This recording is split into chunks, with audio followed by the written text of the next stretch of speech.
네, 안녕하십니까. 김정민입니다. 너무 오랜만에 나와가지고 굉장히 어색해졌습니다. 2주에 한 번씩 하려고 했더니 이거 의외로 상당히 시간이 기네요. 어쨌든 뭐 오늘은 제가 2주 동안 모았던 여러 가지 한국 주변에 있었던 여러 상황들과 그 다음에 이전에 있었던 국제 정치에서의 사례들을 모아가지고 한번 잡아봤는데, 이번에 주제는 미국이 북폭을 100% 하는 이유라는 것에 대해서 한번 논해보도록 하겠습니다. 먼저 그 전에 광고가 있는데요. 뉴스타운 시상식 및 송년회가 있습니다. 그래서 이때 저도 강의를 한 1시간 정도 잠깐 하는데요. 그래서 1부에는 제가 강의를 하고, 그 다음 2부에는 시상식 및 축하 공연이 있도록 하겠습니다. 그래서 장소는 강남 잠2고 라는 곳으로, 주소는 여기 써 있는 대로 서울시 강남구 역삼동 831-20 이곳에서 오후 5시서부터 9시까지 4시간 동안 하도록 하겠습니다. 그래서 많은 청년분들도 특히 이곳에 참가하셔가지고 많은 구경을 해주시고 참석해 주셨으면 합니다. 제가 요즘 바깥에 돌아다니면서 그래도 조금 방송을 했더니 저를 알아보시는 분들이 많이 계시더라고요. 그래서 저보고 이제 이거 방송 이런 내용들을 이야기하면은 뭐 좀 위험하지 않느냐 뭐 이런 식으로 걱정해 주시는 분들 굉장히 많으신데요. 저는 사실 반대로 생각합니다. 왜냐하면은 이 전쟁이라는 거는요, 지는 쪽이 무서워해야 돼요. 이기는 쪽보다는. 물론 이기는 쪽도 뭐 이건 장기화 같은 거기 때문에 하다 보면은 뭐 이기는 쪽도 많이 얻어맞고 하지만은 지는 쪽은 완전히 박살이 나죠. 근데 이 전체적인 지금 한반도 주변의 정세를 보면요, 북한이 지는 쪽으로 가는 건 거의 기정사실화로 가고 있습니다. 따라서 북쪽에 더 친한 쪽으로 줄을 쓴 쪽이 패전국 또는 패전한 쪽이 될 가능성이 더 높죠. 그렇기 때문에 사실은 그쪽에 줄 서 있는 사람들이 사실은 더 무서워해야 됩니다. 사실 저보다는. 그래서 사실 저는 굉장히 개인적으로는 좀 안심이 되거든요. 여기 보시면은 중국이 한국이 미국하고 좀 사드 문제 때문에 여러 설치 문제를 하니까 그동안 많이 텔레비에서 보셨겠지만 보복 같은 것들이 있었습니다. 뭐 관광객들을 안 보낸다던가, 그다음 롯데 백화점 같은 것들 부수는 그러한 일들이 많이 있었죠. 근데 그럼에도 불구하고요, 여기 신문 기사에서 보시는 바와 같이 오히려 대중 무역은 13%가 늘었습니다. 이게 시사하는 바는 뭐냐면요, 사실 우리가 더 많이 무역 흑자를 낼 수 있었는데 좀 덜 냈다, 이 정도로밖에 볼 수 없다는 거예요. 즉 중국과 한국의 무역 관계는 그렇게 중국이 일방적으로 우리나라와 어떤 무역 관계를 단절시킴으로써 한국의 경제를 타격을 줘가지고 한국이 중국의 의사대로 움직이게 할 수 있는 상황이 아니라는 것을 증명합니다. 근데 이제 문제점은 미국이죠. 그럼 미국이 한국하고 관계가 안 나빴을 때 우리를 타격을 줄 수 있을까 하는 문제입니다. 그거는 무지장 맞습니다. 그거는 예전에도 제가 다른 데서 강의한 전편에서도 한 것도 있고 하니까 뭐 그쪽 참고하시면 되고요. 그럼 이제 본격적으로 본론에 들어가면은 최근에 북한에서 또 미사일을 쐈습니다. 11번째 미사일을 또 발사해가지고 또 시끄러웠죠. 근데 이번에 쏜 미사일은 성격이 더 멀리 나갈 수 있다고 합니다. 즉 미국의 서부만 타격할 수 있는 게 아니라 미국의 수도인 워싱턴까지도 공격할 수 있는, 즉 동부 해안까지도 날아갈 수 있는 그러한 진짜 장거리 ICBM 미사일이 이제 완성되었다고 볼 수 있죠. 뭐 북한에서도 그런 식으로 발표를 했었고요. 뭐 북한의 그러한 보도가 과정이 되어 있을 수도 있습니다. 지금 미국의 침략 위협성에서 뭐 자국을 강력하게 보이려고 그러한 과시용으로 그렇게 선전할 수도 있습니다만, 여러 가지 보여지는 그런 객관적인 증거를 봤을 때에도 가능성은 있다예요. 어쨌든 북한은 차근차근 ICBM에 가까운 미사일 개발을 하고 있다는 것만큼은 분명한 사실입니다. 근데 이제 문제는 우리나라 정부죠. 제가 이때도 봤는데 우리나라 청와대에서 어떤 이 북한의 미사일 발표에 대해서 공식 발표가 없었습니다. 보통 이런 건요, 굉장히 중요한 상황이기 때문에 보통 북한에서 미사일이 발사가 되고 나면 이 정상적인 국가라면요, 적어도 1시간에서 2시간 이내에는 정부로부터 직접적인 공식 발표가 있어야 됩니다. 뭐 북한의 이런 미사일은 어떤 급에 해당하며 우리는 거기에 대해서 어떠한 대처를 하고자 한다. 뭐 이런 식으로 어떤 내용이 나오면서 기자회견을 해야 되는데요. 그런 게 없었어요. 조용했습니다. 그리고 또 이제 제가 그 인터넷으로도 좌파 쪽 매체 이런 것들을 많이 보는데 그쪽에서도 좀 희한한 게 뭐냐면요. 북한에서 미사일 실험을 한 이후에 또 여론조사를 했다고 합니다. 물론 좌파 쪽 매체 그쪽에서 한 것이긴 합니다만 그때 당시에 문재인 대통령의 지지율이 상승을 했답니다. 이게 무슨 말입니까? 어떻게 북한에서 미사일 발사 실험을 했고 그리고 그거에 대해서 우리가 어떤 뚜렷한 어떤 성명 발표도 하지 않은 상황에서 어떻게 지지율이 상승할 수 있냐는 겁니다. 뭐 거기에 대해서는 이제 그쪽에서 어떤 그 좌파 매체에서는 그 이유에 대해서 설명을 하는데 그때 당시에 그 김관진 그 장군의 그 체포 문제 이런 것들이 더 네이버라든가 이런 곳에서 더 인기 검색어 순위에 더 있었다는 거예요. 그러니까 그쪽에서 이야기하는 그 나름대로의 그 분석은 북한의 미사일 발사 실험보다 그 김관진 그 전 장관의 체포와 그 어떤 그 관련 뉴스가 더 국민들이 관심을 가지고 봤다는 겁니다. 만약에 이것이 그 여론 조작이 아니라, 그러니까 좌파들의 여론 조작이 아니라 사실이라면 지금 현재 우리나라 국민들은 점점 개돼지화가 돼가고 있는 겁니다. 왜냐면 지금 북한은 계속 우리를 위협하는 게 말로만 하는 게 아니라 실질적으로 보여지는 그러한 행동을 하고 있지 않습니까? 근데 그럼에도 불구하고 우리나라 국민들의 관심이 엉뚱한 곳에 가 있다면 그건 정말로 큰일이죠. 왜?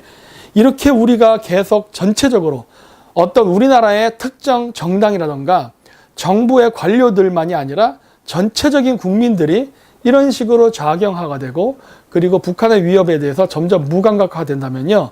그때가 되면은 우리나라는 전쟁이 점점 확장될 가능성이 높아집니다.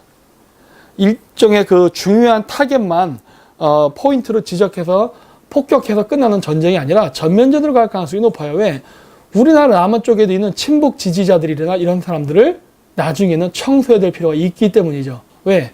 그러지 않고서는 북한에 대한 문제, 즉 북폭을 해서 북한을 붕괴시키고 나서도 계속 우리나라에서는 반미 데모라던가 그 다음에 친북적인 인사들이 계속 우리나라를 아니죠. 그때는 한반도 전체죠. 한반도 전체를 좌경화해서 더욱더 위험에 빠뜨릴 수 있기 때문에 그러한 부분을 사전 제거하기 위해서는 결국 좌익 인사들이나 거기에 동조하는 국민들까지도 뭐 어떻게 보면은 대규모 체포라든가 이런 것들이 벌어질 수 있는 극단적인 사태가 벌어질 수 있기 때문에 사실 우리나라 국민들이 좌경화로 치우치는 것은 굉장히 좋지 않습니다. 왜 그러냐면은 핵 문제는요, 늘 강조해서 말씀드린다만 이것은 국내 문제가 아니라 국제 문제입니다. 그리고 미국은 역사상 핵 문제에 있어서 단 한 번도 관대함을 보인 적이 없어요. 왜 그러냐면 북한 문제만을 예외로 해서 지금 북한이 원하는 것처럼 북한의 핵 보유를 인정한 상태에서 평화협정을 맺자 이런 식의 협정을 맺게 되면요. 다른 나라도 똑같은 짓을 하게 됩니다. 그렇게 되면 전체적으로 핵 확산이 되는 걸 방지할 수 없게 되고 그리고 어떤 세계의 그 평화라든가 질서를 지키는데 매우 큰 어려움이 닥칠 수 있어요. 그렇기 때문에 북한이 이야기하는 것처럼 북한의 핵 보유를 인정하고 평화협정을 맺는다? 이런 것은 미국에 의해서는 절대로 고려의 사항이 아닙니다. 따라서 우리나라 국민들이 지금 이러한 주장을 하는 북한을 동조하거나 지지하는 사람들의 숫자가 늘어나면 늘어날수록 한반도에서 일어나는 전쟁의 규모는 점점 확산될 것이고 결국 그 피해는 여러분들이 입는다는 것을 꼭 명심하셔야 될 겁니다. 왜냐하면 이런 식으로 보십시오. 백악관에서는 ICBM이라고 얘기를 했습니다. 물론 북한에서 그런 식으로 얘기했어요. 근데 우리나라에서는 그런 말을 하지 않는다는 겁니다. 그럼 왜 우리나라는 자꾸 이런 식으로 이야기하는 겁니다. 그리고 뭐 지금 북한이 레드라인을 넘지 않았다고 하는데 뭘 안 넘었습니까? 이 정도면 이미 넘고도 남은 것이죠. 왜 그러냐면 이미 전 세계에서 다 이 부분에 대해서 굉장히 심각하게 받아들이고 떠들썩해 있는데 우리만 천하태평하다는 게 이게 말이 되는 겁니까? 더구나 지금 북한의 핵실험은 북한의 장거리 미사일 발사 실험으로 인해서 한반도가 전쟁터가 될 수도 있는 겁니다. 왜? 아까도 얘기했듯이 핵 확산을 방지하기 위해서 강대국들은 절대로 용인하지 않기 때문이죠.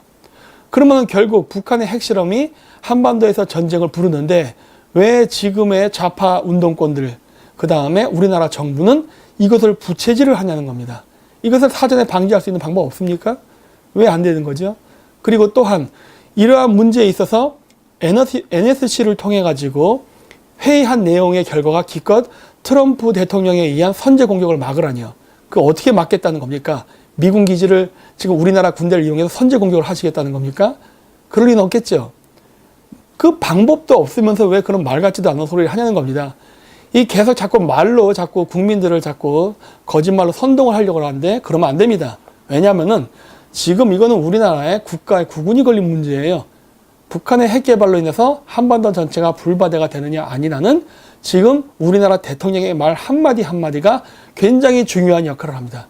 근데 이런 상황에서 지금 뭐 말로 평화를 외치면서 전반적으로 이러한 우리나라 정부의 행동이 미국을 자극해서 오히려 북폭을 오히려 부채질을 하는 일을 한다는 것은 오히려 지금 하고 있는 일이 얼마나 위험하고 실질적으로는 평화를 부르지 않는다는 것을 알 수 있죠.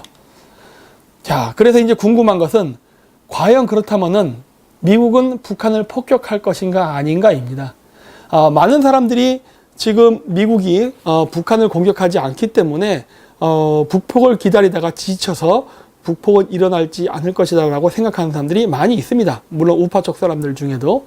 근데 저는 그렇지 않다고 단언코 얘기합니다. 왜 그러냐면 여태까지의 사례로 봤을 때 미국은 단 한 번도 핵 미사일뿐만 아니라 그 핵 발전소를 만드는 나라에게조차도 단 한 번도 자비를 베푼 적이 없습니다.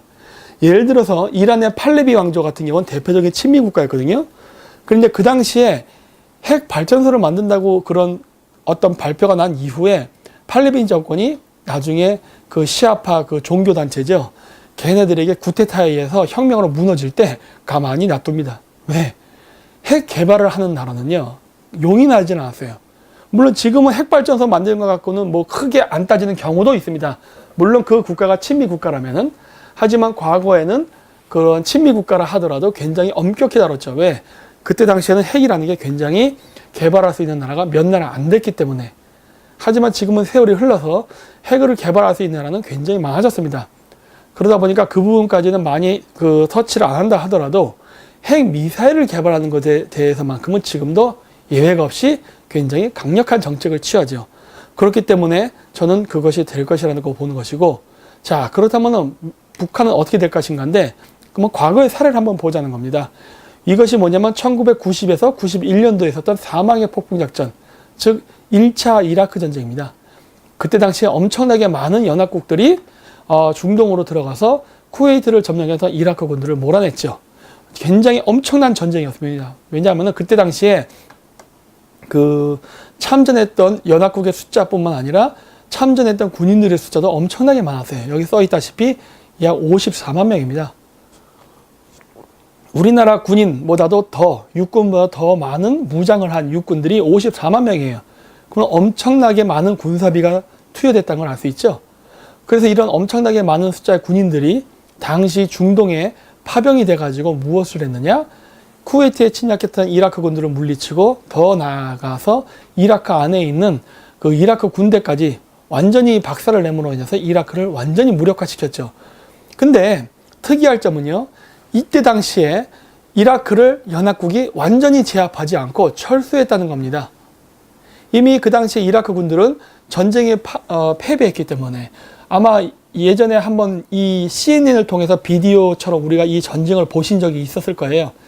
당시에 그 실전을 최초로 그 카메라를 통해서 보여줬기 때문이죠. 그때 막 그 이라크군 기지가 미사일에 맞아갖고 폭발하는 장면이라던가 그런 여러 가지 것들을 우리는 그때 볼 수 있었는데, 어떻게 보면 최초의 그 전쟁을 어떻게 보면 컴퓨터 게임처럼 보여주는 그런 전쟁이었는데, 이때 당시에 이 공격으로 인해서 완전히 바그다드라던가 이라크 군대가 전멸을 당했는데 연합군이 그 중동을 점령하지 않았다는 겁니다. 그러니까 이라크를요.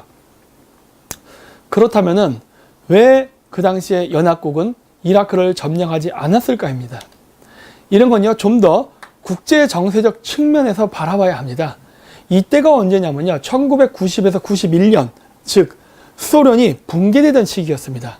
91년도에 소비에트 연방이 붕괴가 되고 그 외에 많은 동유럽 국가들이 다 공산주의를 포기하고 자유민주주의로 통치체계를 전향하던 그 시점에 있었죠. 따라서 이때 당시에 제가 봤을 때 서방 국가들이죠. 미국을 위시한 그 서방 국가들은 이 전략적 요충지인 중동 지방을 완전히 장악하고자 했던 의도가 있었다고 봅니다. 즉 정치적으로는 그 당시에 뭐 레이건 대통령이 그 베를린 장벽에 그 브란덴부르크 문이죠.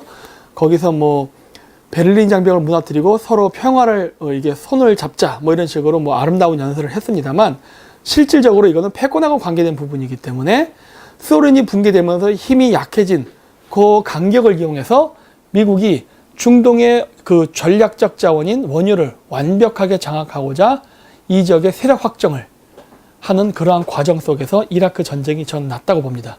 따라서 만약에 사담 후세인이 1차 이라크 전쟁 때에 져가지고 실각을 했다면 이 지역에는 미군 기지가 설치될 필요가 없게 되죠. 왜냐? 그렇게 되면은 이미 사담 후세인도 제거됐고 그리고 91년도에 소련도 붕괴됐기 때문에 굳이 미군이 중동 지역에 주둔해야 될 명분이 사라집니다. 그렇게 되면은 중동에서 미군이 빠지게 되면은 그 중동 지역의 석유를 석유 패권을 장악할 수 있는 기회를 잃게 되죠. 오히려 소련이 사라졌기 때문에 이때야말로 미국이 중동의 완전한 장악을 통해 세계 유가를 완전히 장악해서 조절할 수 있는 그러한 기회이기 때문에 미국은 절대 이 찬스를 놓칠 리가 없습니다. 그리고 물론 그렇게 했고요. 그래서 이라크라는 그 지역의 사담 후세인이 존속함으로 인해서 당시에 이 지역에 있었던 많은 반미 국가들이 친미로 전향을 했고 또 그리고 사우디아라비아나 쿠웨이트 같은 국가들은 미군 기지를 건설하게 함으로써 자국이 다른 주변의 아랍 국가로부터 침략당하는 것을 막게 해달라고 요청을 하게 됩니다. 그래서 이 지역에 냉전이 끝난 이후에 더 많은 숫자의 미군 기지가 건설됨으로 인해서 그 중동 지역의 원유를 완전히 장악하는 그러한 찬스를 잡게 되죠.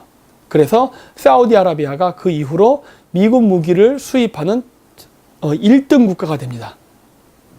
그래서 이때 당시에 사담 후세인은 죽지 않았고 그리고 이라크는 그대로 유지가 됐는데 이러한 이유는 바로 이러한 국제역학관계 속에서 석유 패권이라는 그런 문제 때문에 사담 후세인이 제거되지 않고 살아남았다고 저는 보고 있습니다. 그렇지만은 2차 이라크 전쟁 때에는 조금 상황이 변하게 됩니다. 이때가 바로 2003년서부터 2011년 요 시기입니다. 9.11 테러 이후의 그 국제정세인데요.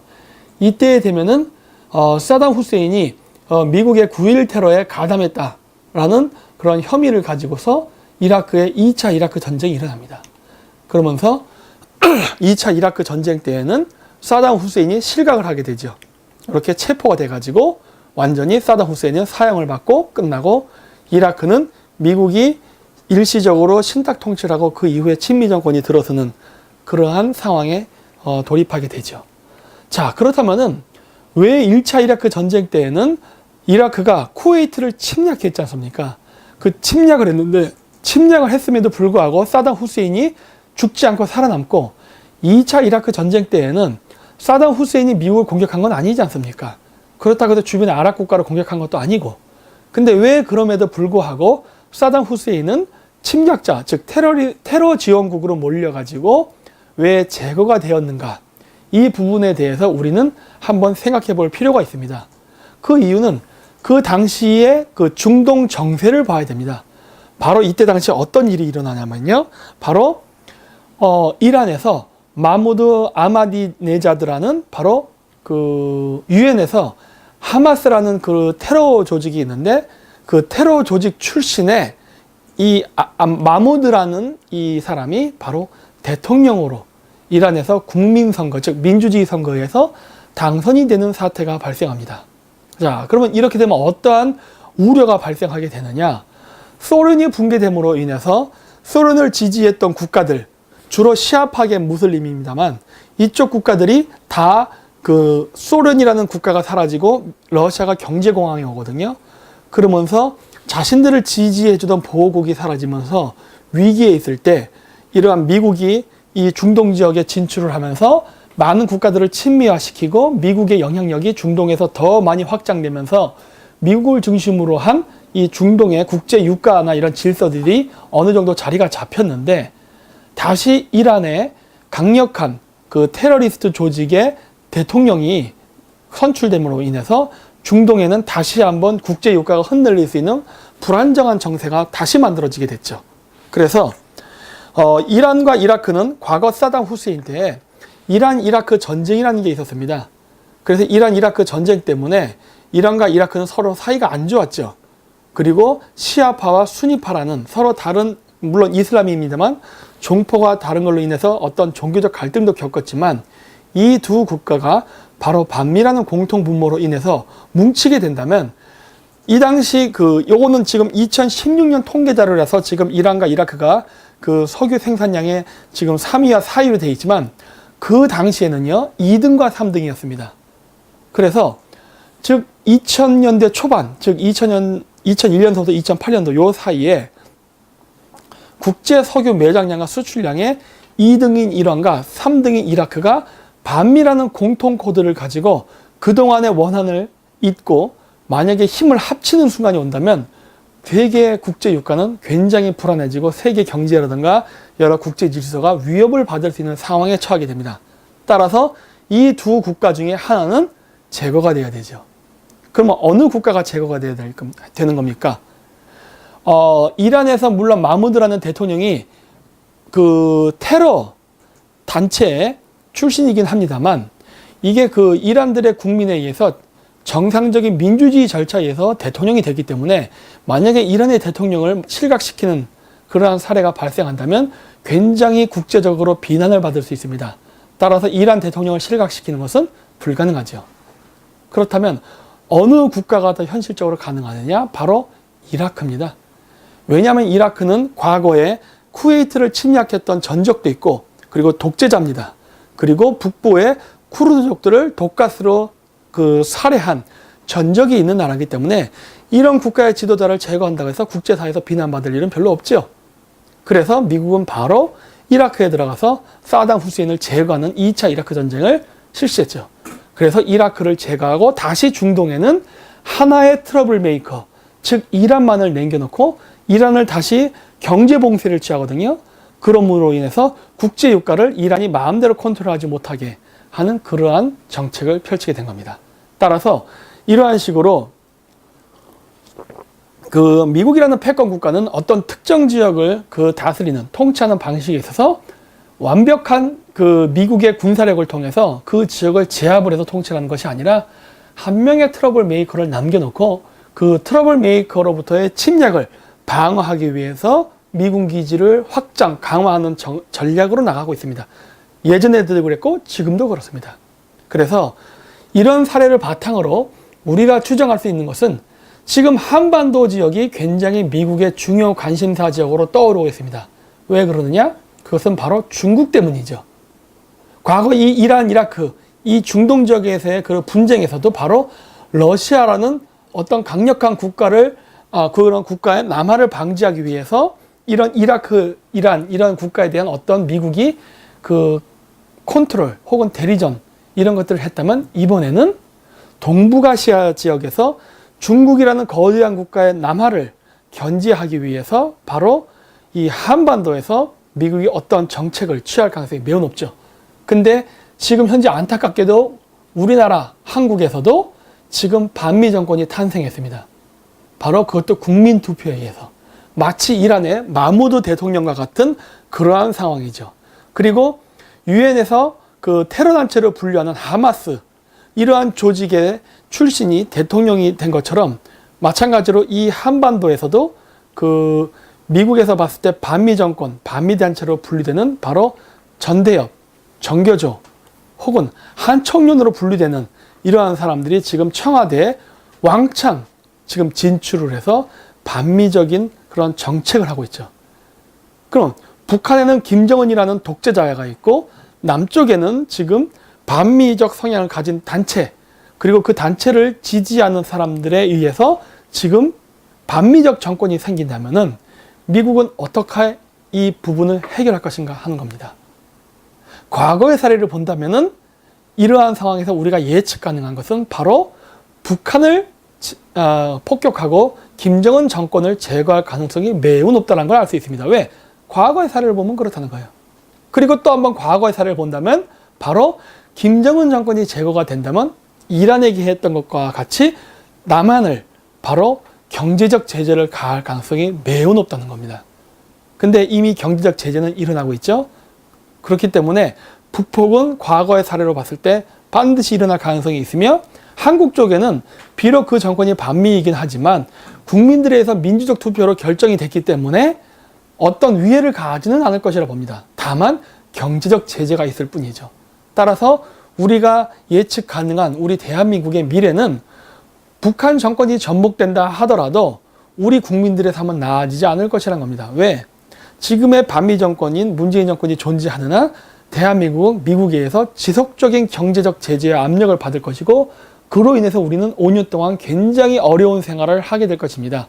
따라서 이러한 어려운 생활로부터 벗어나서 우리가 지금과 같은 경제적 번영을 누리고자 한다면 2월 달에 보궐 대통령을 끝내고 다시 정상적인 대통령 선거를 통해서 어떤 좌파라도 상관없습니다. 친미적 성향의 정권이 생기지 않는다면은 우리나라는 엄청난 경제적 위기와 고난을 5년 동안 가져야 될 것이라고 생각됩니다. 따라서 우리나라 이 국민들은 좌와 우를 떠나서 국익을 생각한다면 굉장히 지금 이 정권에 대해서 바라보는 시각을 현명히 해야 될 것입니다. 지금처럼 북한이 지금 11번째 미사일을 발사 실험을 했는데도 불구하고 국민들이 지금의 대통령을 80% 지지하는 이러한 이상한 현상이 벌어진다면 우리나라는 미국으로부터의 강력한 경제 제재를 피할 길이 없게 됩니다. 중국이 우리나라의 경제 제재를 취했는데도 불구하고 우리나라가 아까 10% 이상의 경제 성장을 했죠. 대중무역에 있어서. 그런데 우리가 미국과 이런 부분에서 부딪히면서 반미로 나갔을 때 미국이 우리나라의 경제 제재를 취하면요. 우리나라 절대 플러스로 성장 못합니다. 마이너스로 꼬꾸라지게 됩니다. 그 대표적인 사례가 2008년 일본 하토야마 정권의 반미 친중 정책으로 인한 일본 경제의 그 몰락이었어요. 똑같은 사태가 우리나라에서 일어날 확률이 지금 매우 높습니다. 왜? 저는 상상을 하지 않고 과거의 사례로 봤을 때 그러한 사례가 있었기 때문에 그렇게 될 것이라고 저는 이야기하는 것이고 정말로 현재 우리나라에는 그러한 일이 벌어지고 있죠. 우리나라 세탁기라든가 냉장고에 대해서 벌써 관세를 50% 붙인다 그러질 않나? 알루미늄에 대해서 어떤 문제를 삼고 철강에 대해서 지금 이미 그 덤핑 판정을 내리려고 하고 있죠. 따라서 경제 제재는 바로 눈앞에 닥친 현실입니다. 왜? 바로 여러분들이 뽑은 대통령 때문이에요. 그러니 여러분들이 선택한 결과에 대해서 지금 여러분들이 그 어떤 결과를 지금 감수해야 될 상황에 닥친 겁니다. 다행히 운 좋게도 이게 정상적인 대통령 선거가 아니라 보궐선거였기 때문에 2월까지지 않습니까? 그러니까 지금 우리가 여론 조성을 해가지고 빨리 보궐선거로 끝내고 다시 정상적인 5년 임기짜리 새로운 대통령을 뽑을 때 우리가 다시 지금 친중 정권으로 가는 게 아니라 다시 친미적이고 한미 군사동맹을 강화시키고 이런 방향으로 간다면요. 지금의 이런 경제 제재는요. 지금이라도 늦지 않았으니까 풀릴 수 있어요. 그러니까 실질적으로 타격이 와서 우리나라의 많은 중소기업이라든가 대기업이 부도가 나가지고 실업자가 되기 이전에 빨리 바꿨으면 하는 바람을 저는 가집니다. 자, 그렇다면은 제가 왜 자꾸 이렇게 강조를 하고 왜 바꿔야 된다고 이야기하느냐? 지금 정권은 바꿀 생각이 없기 때문에 그런 거예요. 여러 번 이야기를 했음에도 불구하고 바뀌지 않지 않습니까? 왜 그렇습니까? 그것은 바로 지금 정권을 이루고 이 청와대라든가 입법사법 행정부에 배치되어 있는 모든 중요 관직의 관료들이 전부 다 전대협, 한총련 이런 반미 친북적 성격을 가졌던 사람들이 구성했기 때문입니다. 그리고 실질적으로 즉 그쪽 방향으로 이러한 위기적 상황 속에서 더 가고 있기 때문에 저는 바뀔 가능성이 없다고 봤기 때문에 현 정권에 대해서는 기대를 안 하는 겁니다. 역사적으로요, 우리는 그 많은 패권 국가들이 있었습니다. 그리고 이 패권 국가들은요, 자국의 패권을 유지하기 위해서 전쟁도 불사하고 온갖 압력을 행사했죠. 우리 인류가 살아온 6천년의 역사 동안에 이러한 강대국에 의한 횡포 혹은 패권 유지를 위한 많은 전쟁은요, 늘 있어 왔기 때문에 어떤 이상적인 세계를 꿈꾸면서 뭘 해결하려 하지 마십시오. 그런 게 바로 공산주의적 사고방식이죠. 왜? 존재하지도 않는, 존재한 적도 없는 그러한 것들을 있는 것처럼 이야기하면서 국민들을 선동해서 가고자 한다면요, 그거는 반드시 불행하게 됩니다. 왜? 존재하지 않았기 때문에. 우리는 존재했던 과거를 바탕으로 해서 그 과거를 학습을 해서 미래를 보아야 보다 성공이 될 확률이 높은 어떤 정책이나 대안을 만들 수 있기 때문입니다. 과거 모든 패권 국가들은요, 바로 제 이 뒤에 보이는 보시는 바와 같이 세계에 대해서만큼은요, 절대 주변 국가들에게 용납을 하지 않았습니다. 그것이 무엇이냐면 바로 무역 루트, 결제 수단, 그리고 원자재입니다. 무역 루트는 왜 그러냐면요. 이 패권 국가는요. 그 패권을 지키기 위해서 가장 중요한 것은 우리 동양에서 이야기하는 것처럼 어떤 성인 구조라든가 어떤 도덕성 이런 것들이 아닙니다. 강력한 군사력이에요. 강력한 군사력이 있어야만 그 패권에 도전하는 국가들을 바로 군사력을 통해서 정복하고 정벌할 수 있게 됩니다. 그래서 그것을 통해서 자국의 패권을 유지하고자 하죠. 이런 부분에 있어서 문제 해결에 있어서 가장 좋은 방식은 바로 이런 강력한 군사력이에요. 근데 이 군사력이라는 것은 어떤 생산적인 것이 아닙니다. 쓰는 거예요. 군사는 전쟁이 나기 전까지는 아무 데도 쓸 데가 없는 일종의 굉장히 비싼 사치품과 같은 것입니다. 따라서 이 군사력이라는 걸 유지하는 데는 굉장히 많은 돈이 들어요. 근데 패권 국가가 이 나라를 다스리는 데 있어서 패권이 제대로 운영이 되기 위해서는 안정적인 고정 수입이 필요합니다. 안정적인 고정 수입. 즉, 지금도 10년도, 100년 뒤에도 늘 같은 안정적인 고정 수입이 들어와야만 패권을 유지할 수가 있어요. 왜? 그 안정적인 고정 수입이 바로 국방비에 투입되기 때문입니다. 예를 들어서 미국이 대중 무역 적자가 계속 지속되니까 지금 30년 동안 그래서 그런 30년 동안 무역 적자 때문에 동북아 지역에 미군을 철수하겠다 이런 말 안 하지 않습니까? 왜? 철수한다는 것은 그 지역에 미국의 힘이 공백이 생기는 것이고 그 힘의 공백을 다른 패권을 추구하려는 국가가 메꾸려들기 때문에 절대 그 공백을 만들려 하지 않죠. 따라서 패권 국가는 군사력을 강화시키면 강화시켰지 절대로 약화시키는 일은 없습니다. 현상 유지를 시키지. 그렇다면은 이러한 현상 유지를 위해서 가장 좋은 산업은요.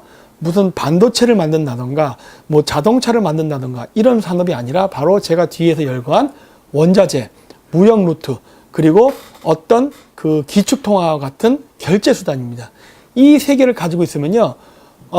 거의 고정 수익이 항상 들어요. 왜냐? 우리가 360을 반드시 써야만 되는 것이기 때문이에요. 화폐 매일 써야 되죠. 쌀, 밀, 식량자원 매일 먹어야죠. 그 다음에 석탄, 우라늄, 원유 이런 것도 계속 써야 되지 않습니까? 그러니까 늘 나가는 고정 우리들의 지출이다 보니까 우리의 고정 지출이 미국의 고정 수입이 됨으로써 안정적인 패권을 유지하는 데 필요한 군사 운용이 되는 것이죠. 따라서 미국은 이 세 개만 건드리지 않는다면은 절대 그 주변 국가들을 괴롭히지 않습니다. 반미를 해도 괴롭히지 않아요. 하지만 아까 얘기했던 이런 세 개의 요소를 건드리면은 친미라도 건드립니다. 물론 반미일 때는 더더욱 예외가 아니죠. 그래서 이러한 미국, 현재 패권 국가는 미국이니까 이 미국이 싫어하는 것이 무엇이냐? 바로 그 주변 국가들이 사회주의 국가나 사회주의 지도자를 만난다거나 친해지는 행위를 할 경우, 그 다음에 독자적으로 에너지를 개발한다던가 독자적인 항로를 개척하려고 할 경우, 그리고 미군의 주둔을 철수를 요구하는 경우에는 반드시 제재가 들어갑니다.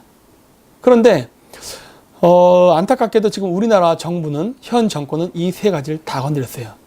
지금 우리가 친북적인 성향 그리고 친중적인 성향을 보이죠. 지금 추미애 대표가 세계 공산당 고위 간부 회담에 갔다 왔죠. 그랬기 때문에 일본 사회주의 건드렸죠. 그 다음 독자적인 에너지, 그 다음에 독자적인 운송로를 개발하려고 하고 있죠. 그게 뭡니까? 지금 민주당의 송영길 의원이 지금 주장하고 추진하려고 하는 러시아로부터 들어오는 북한 횡단 가스 파이프라인, 그 다음에 또 중국으로 만들려는 북한 횡단 철도죠. 이거 전부 다 에너지와 운송로 건드린 거죠. 그 다음에 미군 주둔 반대, 이것도 이미 이야기했죠. 그래서 이미 우리는 그 패권 국가가 가장 싫어하는 세 가지 요소를 다 건드렸어요. 그렇기 때문에 미국으로부터의 개입은 분명히 올 것입니다. 하지만 북쪽에 독재자 국가 김정은이 있기 때문에 바로 김정은이 먼저 제거된 다음에 그 다음에 스승으로 올 것이라고 봅니다. 과거의 역사적 사례를 봤을 때 그렇다는 거예요. 그래서 저는 우리나라가 이란처럼 엄청난 경제 제재로 가난한 국가로 몰락하는 것을 원치 않습니다. 제가 어렸을 때 3살 때 중동에 살았다고 했지 않습니까? 제가 어렸을 때 3살 때 중동에 있었을 때 이란은요, 그 미국하고 관계가 나쁘지 않았어요. 그리고 이란 사람들 굉장히 잘 살았습니다. 그랬는데 지금의 이란은요, 굉장히 못 살아요. 왜? 미국에 의한 경제 제재 때문에 그래요. 그래서 김정은 정권이 전복돼도 사라져도 남한의 반미 정권이 유지가 된다면 우리나라는 결국 미국에 의한 강력한 제재에 의해서 북한처럼 경제적으로 고립돼서 가난한 국가로 몰락할 가능성이 매우 높아요. 따라서 우리나라가 이러한 현 정권이 패권 국가가 가장 싫어하는 세 가지 요소를 건드려서 경제 제재를 당하는 수모를 겪지 말고 빨리 정권 교체를 통해서 우리가 이러한 위기로부터 벗어났으면 하는 바람이 굉장히 큽니다. 그리고 지금 정권이 그렇게 좋아하는 중국은요, 미국이 지금 배치해 놓은 이런 전 세계에 있는 미군 기지를 제재할 수 있는 방법이 아무것도 없습니다. 따라서 우리가 중국이랑 친해진다고 해서 중국이 우리를 보호해 줄 거라는 착각은 하지 마십시오. 중국은 지금 제 코가 석자입니다. 자국의 지금 방위를 위해서 미국을 상대로 버겁게 버티고 있는 상황이에요.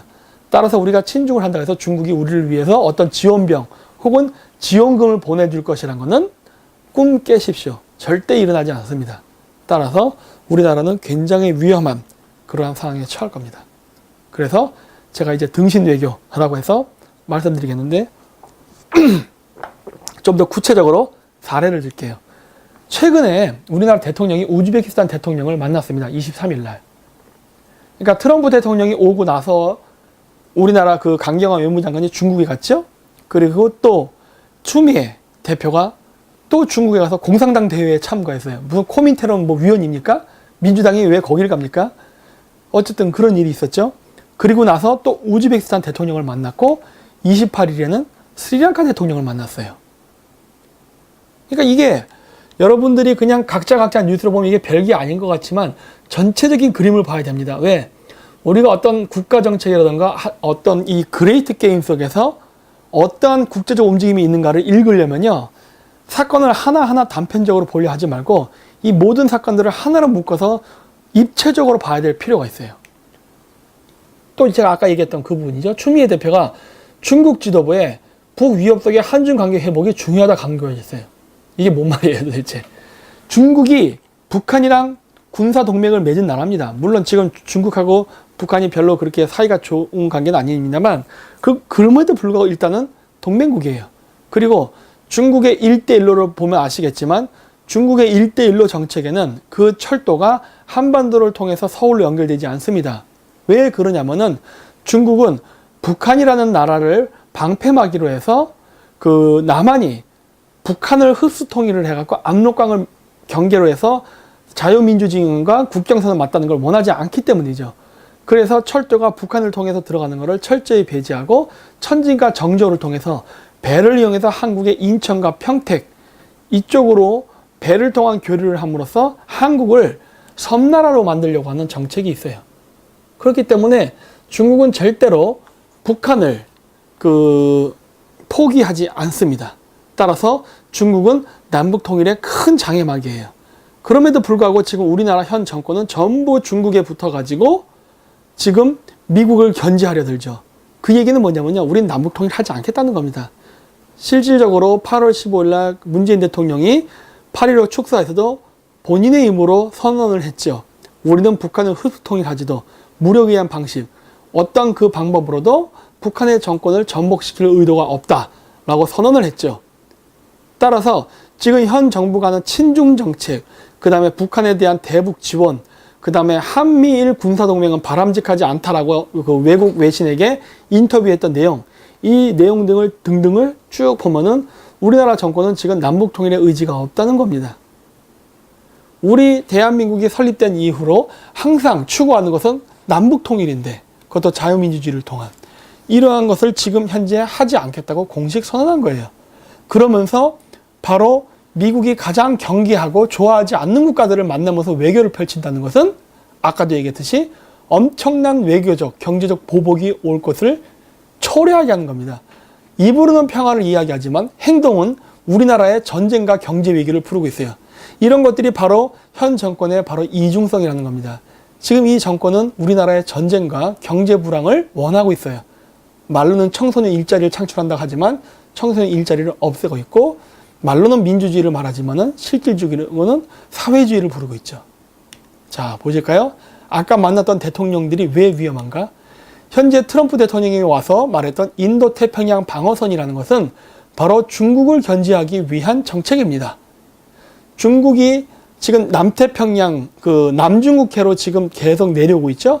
그러면서 그 남중국해에다가 인공섬을 세멘트를 부어서 만들면서 자국의 영토화 시키면서 공해를 중국의 영해로 바꾸는 그러한 정책을 펼치고 있죠. 물론 국제사회가 이거에 대해서 반대하고 있습니다.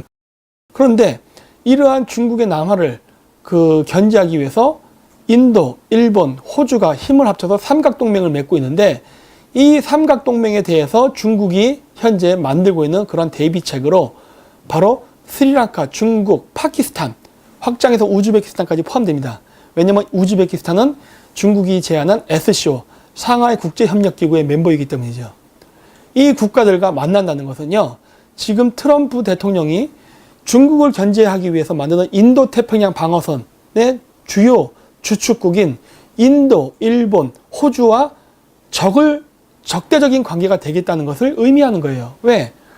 지금 우리나라 대통령이 만났던 국가들이 바로 인도태평양 방어선의 주요 회원국을 견제하기 위한 반대 동맹 국가들이기 때문입니다.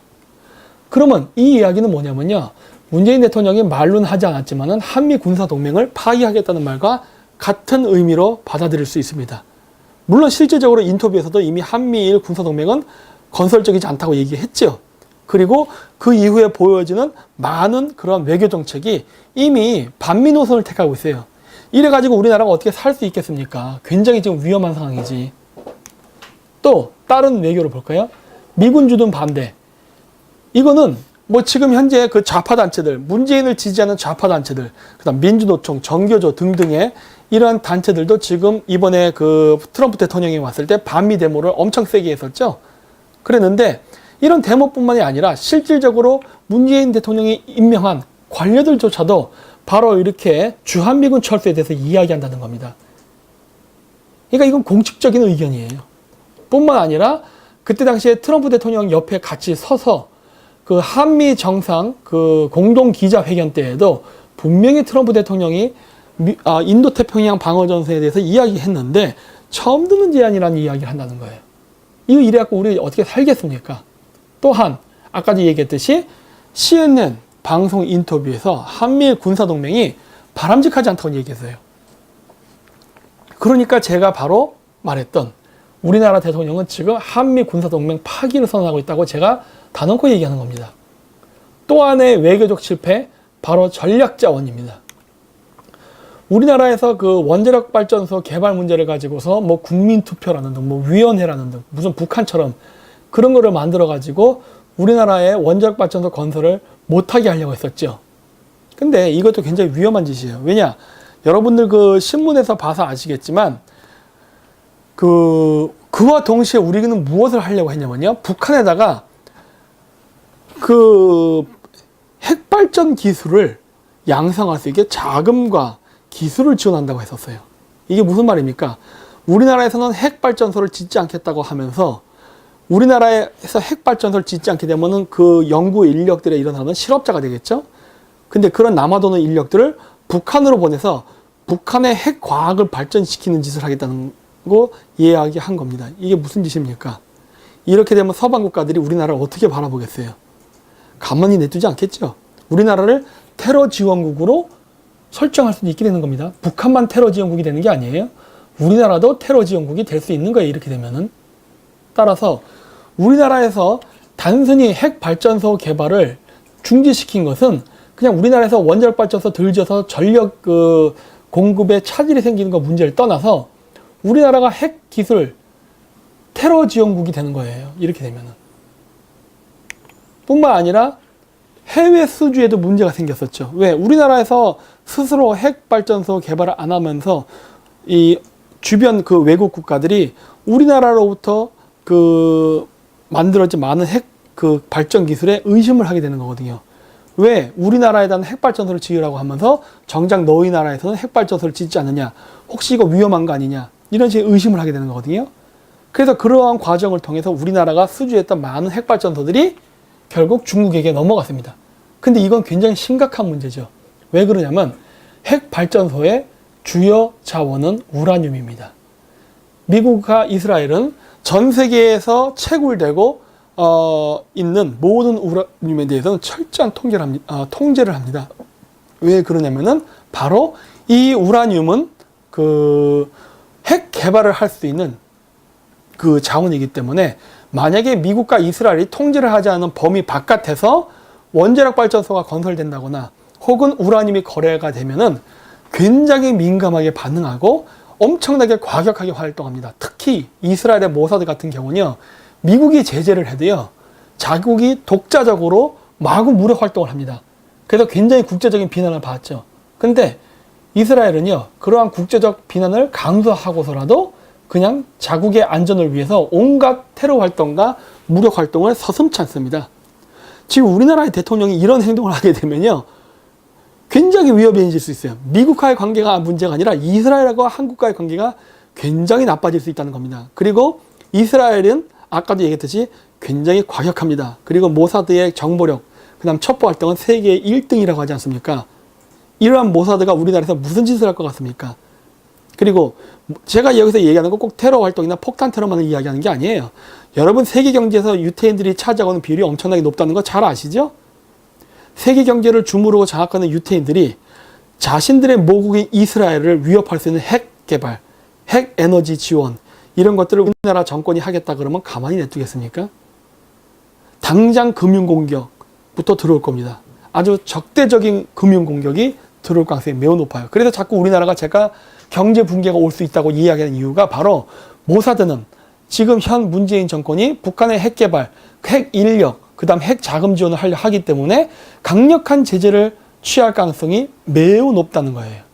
그래서 제가 빨리 문 정권을 바꾸지 않으면 우리의 삶이 심각한 위협을 받을 거라고 제가 이야기하는 겁니다. 자, 그러면 제가 이런 협박을 하는 또 한 가지의 근거를 드리겠습니다. 바로 중앙아시아입니다. 제가 있었던 곳이죠. 자, 이것은 소비에트가 붕괴됐던 당시의 중앙아시아의 파이프라인 상황이에요. 이 중앙아시아도 기름이 나거든요. 이 당시, 즉 91년도에 소비에트가 붕괴됐을 때 이 중앙아시아 국가들이 독립을 합니다. 그럼으로써 소련은 아니죠. 러시아는 중앙아시아를 정치적으로 지배할 수 있는 힘을 잃어버리게 돼요. 그러면서 러시아는 이 중앙아시아 국가들을 경제적으로라도 지배하려고 합니다. 그러면서 1991년 소련 붕괴 이후에 2001년도에 바로 러시아 쪽을 통해서 나가는 가스 파이프라인, 석유 파이프라인을 강화합니다. 왜? 러시아 쪽을 통해서 석유와 가스를 판매하는 그 파이프라인의 수를 늘려야 중앙아시아에는 카자흐스탄, 키르기스탄, 우즈베키스탄, 타지키스탄, 투르크메니스탄 등등의 국가들이 러시아에 경제적으로 의존함으로써 과거 구소련의 영향권으로부터 벗어나는 것을 막을 수 있었기 때문이죠. 근데 이때부터 중앙아시아에서는 미국, 러시아, 중국의 파이프라인 패권 경쟁이 일어나게 됩니다. 그래서 2003년에는 중국도 이 파이프라인 패권 경쟁에 참여를 해요. 그래서 2003년에는 아트라우부터 켄키아까지 이어지는 중국이 건설하는 파이프라인이 건설이 됩니다. 빨간색 선이에요. 그리고 나서 2005년도에는 카자흐스탄의 아트라우와 중국의 아라샹코우라는 지역에 파이프라인을 건설해요. 그리고 나서 2006년도서부터 해가지고 미국이 BTC 파이프라인이라 그래서 이 BTC는 아제르바이잔의 바쿠, T는 터키의 트빌리시, 아제르바이잔의 트빌리시, 그 다음 C는 터키의 세이한, 이 세 개의 도시를 연결하는 BTC 파이프라인을 연결해서 중앙아시아의 석유를 유럽 쪽으로 수출하는 그런 파이프라인을 건설하면서 힘의 균형을 맞추려고 했죠. 이랬을 때 중국이 바로 지금 여기 빨간색인데 연결되지 않은 부분이 있죠. 바로 악톱에서부터 쿰콜까지 연결되는 붉은색 지역. 이 지역에 카자흐스탄 횡단 파이프라인을 건설하게 됩니다. 2006년도부터 시작돼요. 이렇게. 그래서 2009년도까지 해서 완공을 시키죠. 이러면서 중국이 바로 이 중앙아시아 지역에서 그 가스 파이프라인, 석유 파이프라인 경쟁에서 미국과 러시아를 제치고 선두에 서게 되는 상황이 발생하게 됩니다. 이런 아주 첨예한 가스 파이프라인 경쟁이 있던 당시에 어떠한 변화가 일어나느냐? 바로 투르크메니스탄의 일대 대통령이었던 세파르 무라트 니자요프라는 대통령이 여기도 보시겠지만은 2006년 12월 21일 날 심장마비로 사망합니다. 이 대통령은요, 국제사회에서 제2의 김일성이라고 불리던 사람이었어요. 자신을 우상화시켜서 황금으로 동상을 만들고 자신을 신격화시키고 했던 그런 사람이거든요. 근데 이 대통령이 2006년도 12월 21일 날 갑자기 급사를 합니다. 근데 이 2006년은 바로 어느 시기냐면요, 미국이 BTC 파이프라인을 건설하면서 중앙아시아 석유를 유럽 쪽으로 빼내려고 하고, 그리고 2006년도는 바로 중국이 중앙아시아 석유를 중국 쪽까지 연결시켜서 중국 횡단 파이프라인과 카자흐스탄 횡단 파이프라인을 건설하려고 하는 이런 첨예한 이 파이프라인 경쟁이 일어나는 그 상황이었거든요. 그 상황에 이 사람이 죽었단 말이에요. 그러면서 바로 2대 대통령이 나오게 됩니다. 이 사람 말고 다른 사람이 이제 대통령이 돼요. 그랬는데 이 2대 대통령이 나오게 됐는데 바로 여기 보이시다시피, 여기 보십시오. 이 가스 파이프라인은 바로 이거 순서가 바뀌었는데 다음에 설명하겠습니다. 2대 투르크메니스탄 대통령이 나오면서 어떤 일이 벌어졌느냐, 이 2대 투르크메니스탄 대통령은 물론 친러이기도 합니다. 하지만 친미이기도 해요. 그래서 이 사람은 투르크메니스탄으로 통과되는 중국의 파이프라인을 건설하는 것을 하지 않았습니다.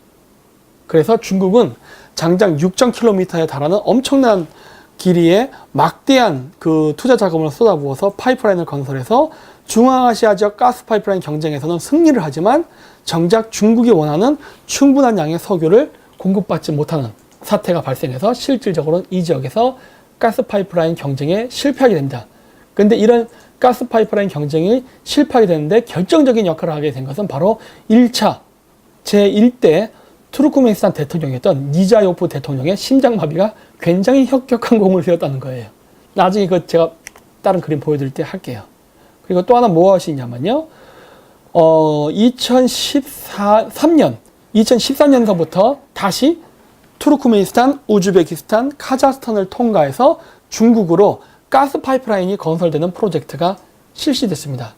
이거는 그 이전에도 실시했었어요. 그래서 1차 파이프라인이 건설이 완공이 됐어요. 제가 정확히 기억이 안 나는데 그게 2009년인가 아니면 2012년에 1차 파이프라인 건설이 완성이 됐었습니다. 그리고 나서 그 가스 파이프라인을 더 확장해서 엄청난 양의 가스를 투르크메니스탄으로부터 수입하는 그런 프로젝트가 시작이 됐는데, 그 프로젝트가 시작이 되고 한 1년 정도 지나서 또 한 명의 대통령이 심장마비로 죽습니다. 바로 누구였느냐? 우즈베키스탄의 1대 대통령이었던 이슬람 카리모프예요.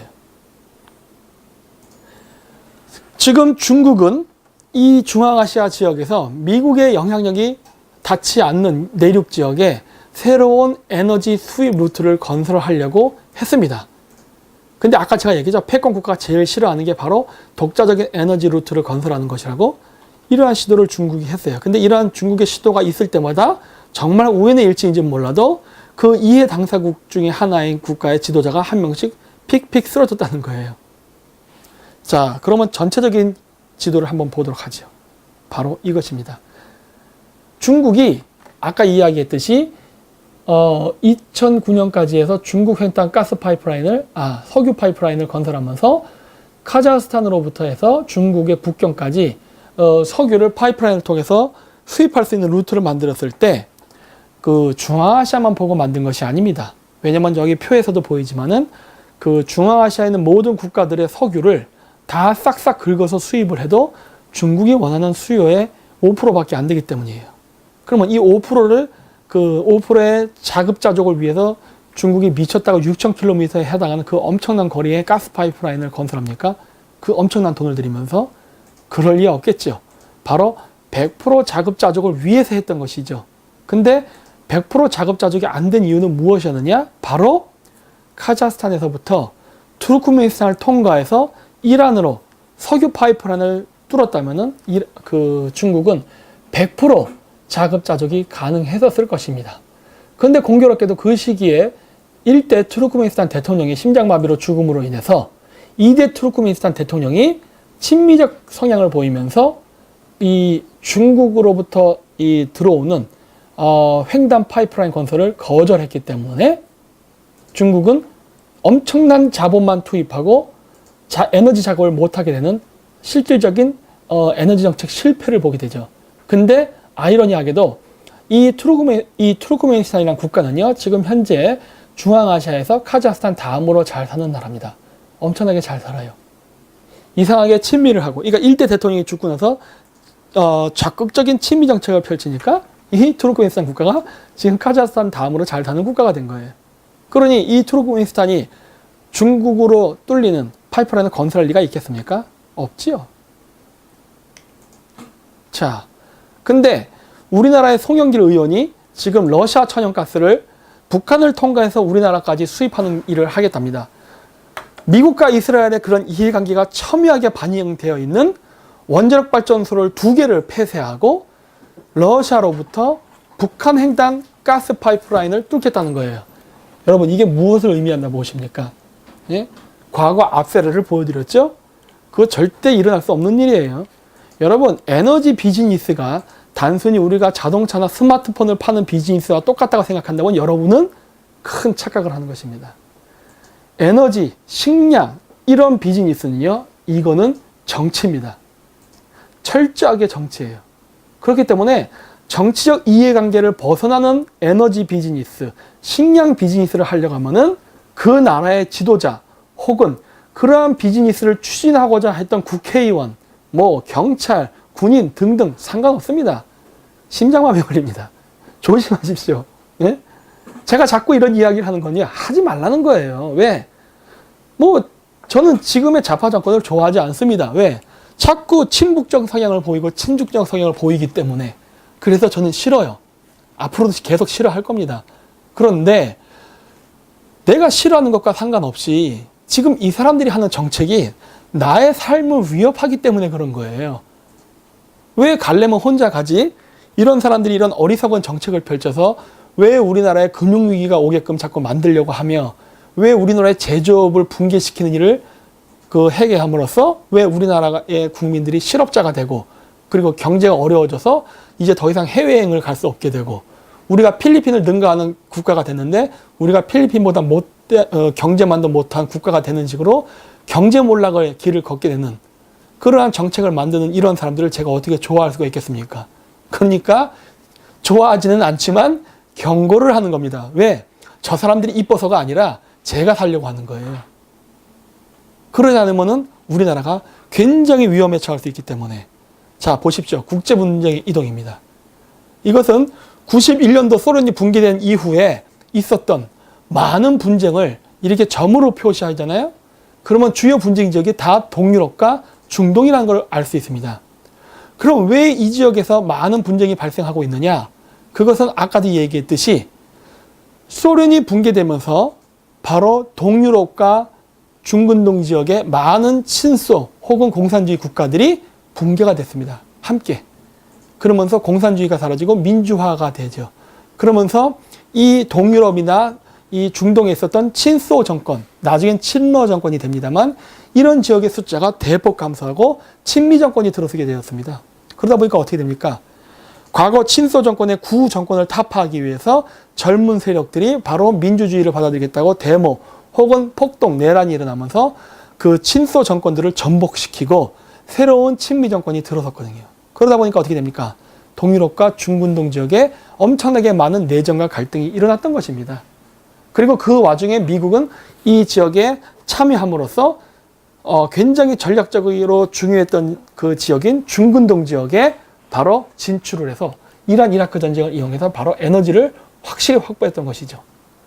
그런데 이제는 새로운 분쟁 지역이 그 위치가 변하고 있습니다. 여기 보시면 알겠지만은 지금 제가 노란색으로 칠한 부분이 바로 최근에 발생하고 있는 갈등 지역입니다. 근데 이것이 공교롭게도 트럼프 대통령이 말했던 인도태평양 방어선 지역에서 일어나고 있다는 겁니다. 이 인도태평양 방어선에서 지금 분쟁이 일어나고 있기 때문에 더 이상 대한민국은 국제 테러 혹은 국제 분쟁으로부터 안전한 지역이 절대 아닙니다. 이제부터 우리나라는 굉장히 위기에 처한 거예요. 이 위기로부터 벗어날 수 있는 방법은 무엇이냐? 강력한 한미 군사동맹입니다. 제가 왜 이런 식으로 얘기하는지 아십니까? 이 전 세계가요, 냉전일 때는요, 오히려 분쟁의 그 숫자가 적었습니다. 그때 당시에도 분쟁은 있었어요. 하지만 국제 분쟁이 그렇게 많지 않았어요. 오히려 국제 분쟁은요, 냉전이 끝난 이후에 더 많이 발생했습니다. 왜 그러냐? 이것은 바로 미국과 러시아 간의 패권 경쟁 때문에 기존의 소련이 소유하고 있던 지역을 미국이 차지하려는 과정 속에서 일어났거든요. 그렇기 때문에 동유럽과 중동 지역에서 많은 분쟁이 있었죠. 근데 지금 현재 중동과 동유럽은요, 어느 정도의 러시아와 미국 사이의 패권 경쟁이 정리가 됐습니다. 물론 러시아가 많이 밀린 상태에서 정리가 됐죠. 뭐 그 와중에 이제 우크라이나의 조금 일부를 러시아가 얻었긴 합니다만 전체적으로는 미국이 승리한 전쟁이었죠. 그래서 어느 정도 정리가 됐습니다만 지금은 러시아가 아니라 미국의 패권에 도전한 나라가 바로 중국이에요. 그렇기 때문에 미국의 패권에 도전하는 중국이 진출하려는 지역을 미국이 중점적으로 지금 방어를 하고자 하고 있습니다. 이런 상황이 있기 때문에 앞으로 중국과 국경을 접하고 있는 지역은요, 많은 분쟁과 혼란이 올 가능성이 높아요. 그러면 이러한 상황에서 우리가 무엇을 해야 되느냐? 아까 냉전 시대의 교훈처럼 우리는 명확한 노선을 가져야 되는 겁니다. 뭐 중도다 그래서 더 이상 91년 소련 해체 후에 더 이상 이데올로기 인용은 냉전은 없으니까 우리는 중도를 택한다. 그래가지고 우리나라 추미애 대표가 세계 공산당 대회에 참가를 한다던가, 그 다음에 북한에다가 개성공단을 지어가지고 북한을 경제 지원하려던가 이러면서 다시 트럼프 대통령을 만나서 우리는 굳건한 한미 동맹을 하겠다 이런 말을 하면 안 된다는 거예요. 정확히 한쪽을 택해서 명확한 선을 그어야 그 지역에는 정치적 안정이 올 수 있습니다. 왜? 50대 50이 돼버리면요, 중국 쪽과 미국 쪽이 서로 자신들의 영향력을 확장시키기 위해서 영향을 끼치기 때문에 그래요. 그럼 우리나라 국내는 많은 혼란이 오게 됩니다. 그 대표적인 예가 바로 촛불 집회예요. 촛불 집회 때문에 박근혜 대통령이 쫓겨났지 않습니까? 문재인 대통령 자꾸 이런 식으로 하면은 제2의 촛불 집회가 안 일어날 거라 보십니까? 그래서 문재인 정권이 축출되지 않을 것이라 생각하세요? 왜? 50대 50으로 중도를 지키기 때문에 중국과 미국의 이해관계가 첨예하게 부딪히거든요. 그러면 어떻게 돼요? 서로 자신의 정권, 즉 친미 혹은 친중 정권을 세우려고 노력하기 때문에 그 와중 속에서 우리나라 대한민국은 엄청난 혼란에 빠진다는 거예요. 실질적으로 그렇지 않습니까? 그래서 우리나라는 어떻습니까? 지금 중국으로부터도 경제 제재를 받고 있고 미국으로부터도 경제 제재를 받고 있죠. 양쪽으로부터 경제 제재를 받는다는 거예요. 무슨 동북아시아의 운전자를 하겠다는 그런 말 같지 않은 소리를 하냐는 겁니다. 이렇게 얻어맞는 주제에. 할 수 없는, 능력도 안 되면서 하려고 하면 안 되는 거예요. 이건 무면허 운전이 되는 겁니다. 그러면 본인만 죽지 왜 옆에 타고 있는 가족들까지 다 죽이려고 하는 거냐는 거예요. 응? 죽으려면 민주당 정권 혼자 몰락하지. 예를 들어서 일본의 그 민주당 정권처럼 혼자만 몰락하지 왜 우리까지 다 같이 죽이려고 하십니까? 그리고 왜 우리나라 국민들은 왜 이러한 죽음의 길을 함께 가려고 하세요? 이렇게 되면 예전에 우리나라 어떤 공무원이 말했던 것처럼 우리나라 국민들은 레밍이 되는 겁니다. 왜?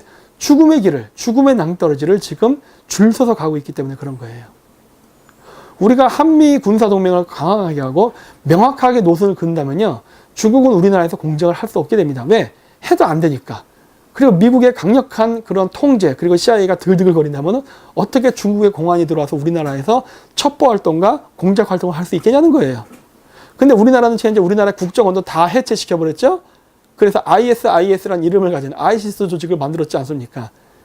이런 상태가 된다면 우리나라가 어떻게 우리 자국의 안보와 방어를 지키겠냐는 거예요. 그리고 우리나라에 북한이라던가 중국의 간첩들이 들어와서 온갖 산업 스파이가 우리의 기술을 약탈해가고, 그리고 우리나라 정치를 혼란시킬 때 왜 미국이 우리를 돕겠냐는 겁니다. 안 돕죠. 그러니까 우리는 명확한 노선을 그어야 되고 우리가 누구 편과 줄을 서야 되는가를 현명하게 판단해야 되는 겁니다. 뿐만 아니라 이러한 국제 분쟁은요, 하나하나의 사건으로 보지 마십시오. 어떤 정권이 장기 독재를 했네, 부정부패를 했네. 지금도 좌파 아이들은 그런 걸 갖고 댓글 달면서 맨날 그 얘기 하잖아요. 비자금이 얼마 있네 이런 거. 그거 중요하지 않습니다. 왜? 지금 정권은 비자금 없습니까? 모든 정권은 비자금을 만들게 돼 있고, 많은 사람들을 다스리다 보면 다스리는 사람들 밑에는 국가 민족을 위해서 일하는 사람도 있겠지만 개인의 사리사욕을 위해서 일하는 사람도 있기 때문에 당연히 부패 스캔들이 일어나기 마련이에요. 그런데 그런 것들이 부각이 돼서 일어나는 것은 바로 공작 때문에 그런 겁니다. 그래서 좁은 그림으로 보려 하지 말고 좀 더 큰 그림으로 봐야 그 각 국가에서 일어나는 각종 혁명이 본질적으로 왜 일어나는가를 이해할 수 있게 되는데, 잘 보시면 어떻습니까? 지금 현재 국제적으로 일어나는, 전 지구적으로 일어나는 모든 그 내전, 분쟁은 그게 무슨 민주화라든가 뭐 촛불 혁명을 위해서, 국민을 위해서 이런 거라기보다는 강대국 간의 새로운 무역 항로, 실크로드 개발을 하려는 쪽과 막으려는 쪽에 그러한 갈등 속에서 일어난다는 걸 알 수 있어요. 즉, 그 나라에서 발생하는 부패, 그 다음에 뭐 장기 독재, 이런 게 구실이 돼서 일어나는 혁명은 결국 이런 거를 막기 위한 그냥 방편이라는 거예요. 어떤 전체적인 사건을 보려면은 바로 그런 것들이 기폭제 역할을 했지, 진짜 그게 핵심적인 사건은 아니란 걸 알 수 있다는 겁니다. 우리나라는 바로 이번에 이러한 강대국 간의 첨예한 대립 속에서 우리가 중국 편을 들면서 발생한 재앙입니다. 그 공작에서 우리는 결국 놀아난 거고, 우리나라 대통령을 우리나라 국민들이 스스로 차버리는 이러한 큰 실수를 만든 거예요. 누구를 위해서? 바로 중국을 위해서 한 거예요. 여러분들은 중국을 위해서, 즉 자유민주주의를 위해서가 아니라 바로 공산주의를 국가통치 이념으로 하는 중국을 위해서 우리나라 대통령을 갈아치운 겁니다. 이게 바로 촛불혁명의 의미예요. 의의이고. 그렇기 때문에 지금 정권은 계속 중국에게 끌려가지 않습니까? 뭐 빚진 게 많은가 보죠. 그런데도 지금의 대한민국 국민들이 문재인을 80% 이상 지지한다면 미국은 북핵을 처리하기 위해서 전쟁을 할 때 어떻게 할까요? 남한 국민을 보호하면서 전쟁을 하려 할까요? 아니면 남한의 빨갱이들까지 동시에 제거하기 위해서 EJ 전략, 즉 북한을 자극시켜서 북한의 장사포 뭐 10,000대가 서울을 겨냥해서 대포를 쏘게 만들어서 양쪽 다 초토화 작전으로 갈까요? 어느 쪽으로 갈까요? 여러분이 미국의 대통령이라면요. 생각을 해보라는 겁니다. 우리가 명확한 노선을 가지고 우리가 완벽한 한미 군사동맹 쪽이라면요. 미국이요, 우리나라 국민이 다치는 것을 굉장히 우려합니다. 왜? 대한민국 국민의 지지율이 떨어진다면, 즉 미국에 대한 지지율이 떨어진다면 미군이 한국의 한반도에 있는 공군기지나 해군기지를 원활하게 쓰면서 작전 수행을 할 수 없기 때문에 되도록이면은 남한에 북한의 미사일이 떨어지지 않게 함으로써, 그렇게 배려를 함으로써 미국이 북한을 폭격해갖고 김정은 정권을 제거하는 그러한 방향으로 전략을 구사를 하겠지만은, 남한 전체가 적화돼가지고 그 친북적 사용을 보인다면은 미국은 이의제를 일으킬 수밖에 없어요. 즉 남한과 북한의 양쪽을 다 불바다로 만든 전략으로 갑니다. 그것도 미국의 북폭이 아니라 북한과 남한이 서로 물어뜯고 싸우게, 즉 EJ 전략을 쓰게 함으로써. 그래서 양쪽이 다 경제가 붕괴되고 무너지면 그때 미국이 슈퍼맨처럼 나타나서 남한서부터 해서 북진해갖고 북한 통일하면 되는 겁니다. 왜? 그때쯤 되면은 남한 국민들도 미군이 개입해 주기를 간절히 원하게 될 테니까. 그럼 우리는 얻는 게 없어요. 남북 통일할 수 있어요. 우리의 소원대로. 하지만 그렇게 얻어지는 통일은요, 우리에게 아무런 의미가 없습니다. 왜? 우리는 폐허 속에서 다시 시작해야 돼요. 근데 과거에는 냉전 시대였고 많은 제3세계 국가들이 자본주의라는 게 뭔지를 몰랐기 때문에 그냥 어리버리 했습니다. 그렇기 때문에 우리는 미국과의 굳건한 한미 군사동맹을 그 바탕으로, 의리 때문에 미국이 한국을 도와서 이런 경제적 기적을 이뤘지만, 지금 베트남이라든가 동남아시아 국가들도 공산주의 포기했죠. 그 자본주의가 뭔지 압니다. 이젠 돈 벌기 위해서 눈이 새빨개졌단 말이에요. 그렇기 때문에 베트남 전쟁에 참가했던 미국, 좌파들 입장에서는 미 제국주의가 아주 나쁜 놈입니다.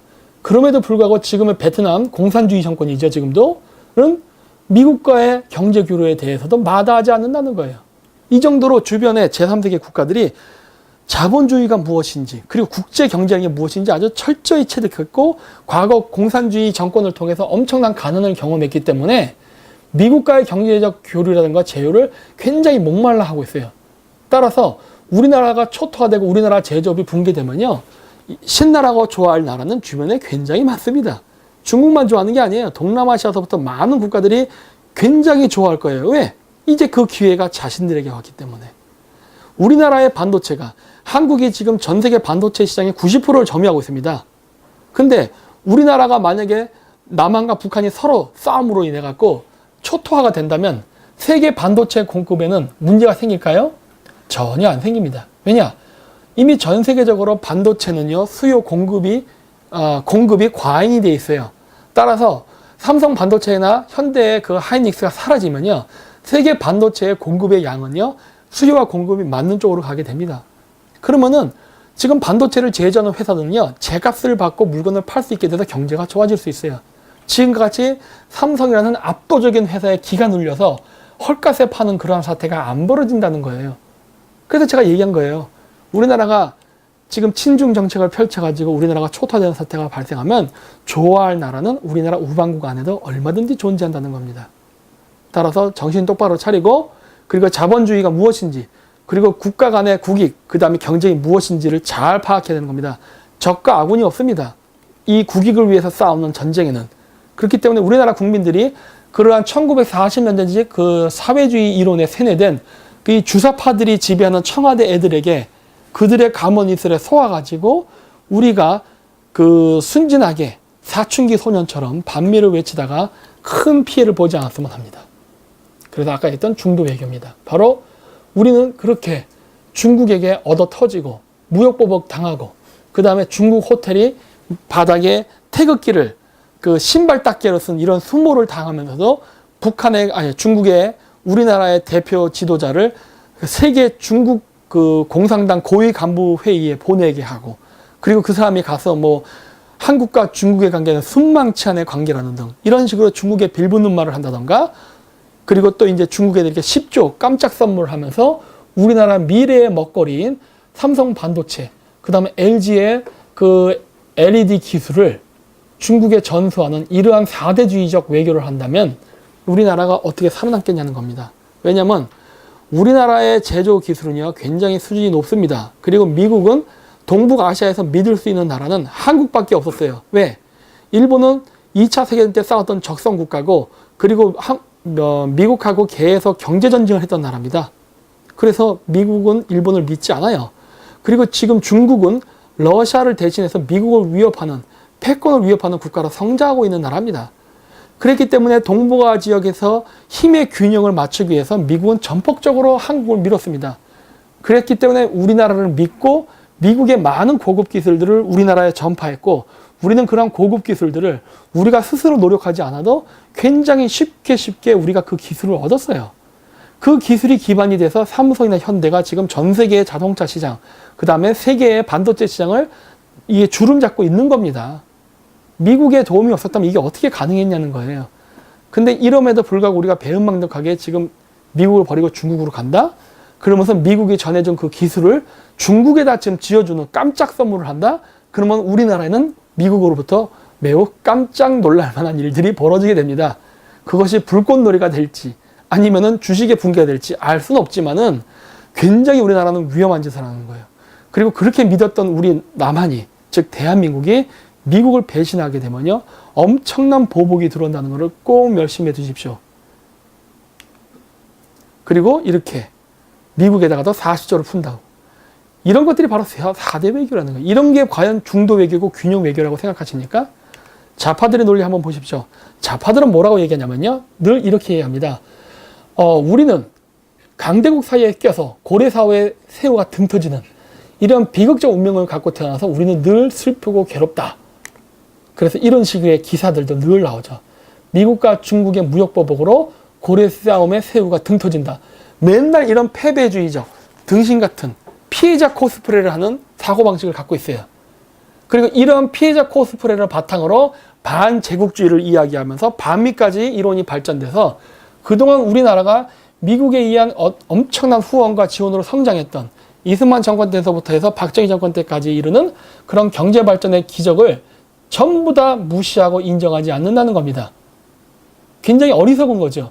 다른 국가들이 그렇게 원하는 걸 우리는 공짜로 얻어서 정말 우리가 무엇을 얻었는지, 무엇을 성취했는지를 정말 모르고 있는 것 같아요. 근데 다른 지도를 보십시오. 제가 얘기하는 다른 방식입니다. 이 지도에 제가 파란색, 빨간색, 노란색을 칠해놨어요. 이것이 무엇이냐면요, 이 지역이 바로 앞에서 제가 보여드렸던 경계선 국가입니다. 바로 미국과 첨예한 대립을 하고 있는 국가들의 경계에 있는 국가들이에요. 이 국가들의 제가 색깔을 달리 칠한 이유는 무엇이냐?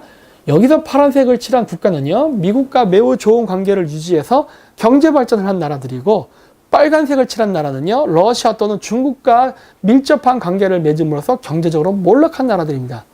지금 노란색 나라는요, 바로 성장을 기다리고 있는 나라입니다. 성장을 기다리고 있는 나라. 즉, 그 얘기는 뭐예요? 누군가 한 명 쓰러지면은 그 빈자리를 차지하려고 지금 미국 쪽에 줄 서 있는 나라라는 거예요.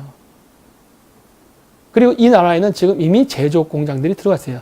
베트남에서 삼성 공장들 많이 들어가 있죠? 한반도 쪽이 폭격돼서 불바다가 된다 하더라도 아까 얘기했듯이 뭐 안드로이드 폰이라든지 반도체라든지 이런 것들 공급에는 아무 지장이 없다니까요. 따라서 우리가 엉뚱한 짓 하면은 그동안 우리가 받았던 많은 특혜와 축복은 다른 나라로 간다는 거. 따라서 우리나라가 이승만 대통령 때부터 해서 박정희 대통령 때에 걸쳐서 성장했던 이유는 바로 우리가 명확한 그 선을 그었기 때문입니다. 우리가 바로 공산주의 진영이 아니라 우리가 자유민주주의 진영의 편이다 라는 것을 명확히 보였기 때문에 그래서 우리나라가 경제 성장을 할 수 있었던 거예요. 이거를 꼭 명심해야 됩니다. 근데 또 과거적 역사적 사례를 보십시오. 냉전 때도 그랬고 지금도 그렇지만은 사회주의 국가를 지지했던 국가들의 경제 수준은 어떻습니까? 별로 안 좋죠. 그러면 우리는 왜 굳이 그쪽 국가들을 지지해서 우리의 경제를 무너뜨리는 일을 해야 되는 겁니다. 그냥 하던 대로 하면 안 되냐는 거예요. 자, 그래서 우리는 이제 무엇을 해야 되는가를 봐야 됩니다. 보십시오. 시진핑의 실크로드 실패하고 있죠. 제가 1대1로 성공 못한다고 했죠. 그 전 세계 지도에 보여주는 여러 갈등들이 있었죠. 이런 갈등을 통해서 바로 중국이 원하는 1대1로가 실패하고 있었죠. 그 갈등에는 바로 그 어떤 군사적 분쟁, 혁명, 그 다음에 어떤 테러 이런 것뿐만이 아니라 그 지역 국가들이 경제적으로 몰락함으로써 중국과 함께 경제 교류를 할 수 없어서 대금 지불을 못하니까 바로 이런 철도 사업이 실패하게 되는 겁니다. 이거를 막을 수 있는 중국의 능력이 있냐는 거예요. 전쟁은 꼭 무기만 갖고 하는 전쟁만 있는 게 아닙니다.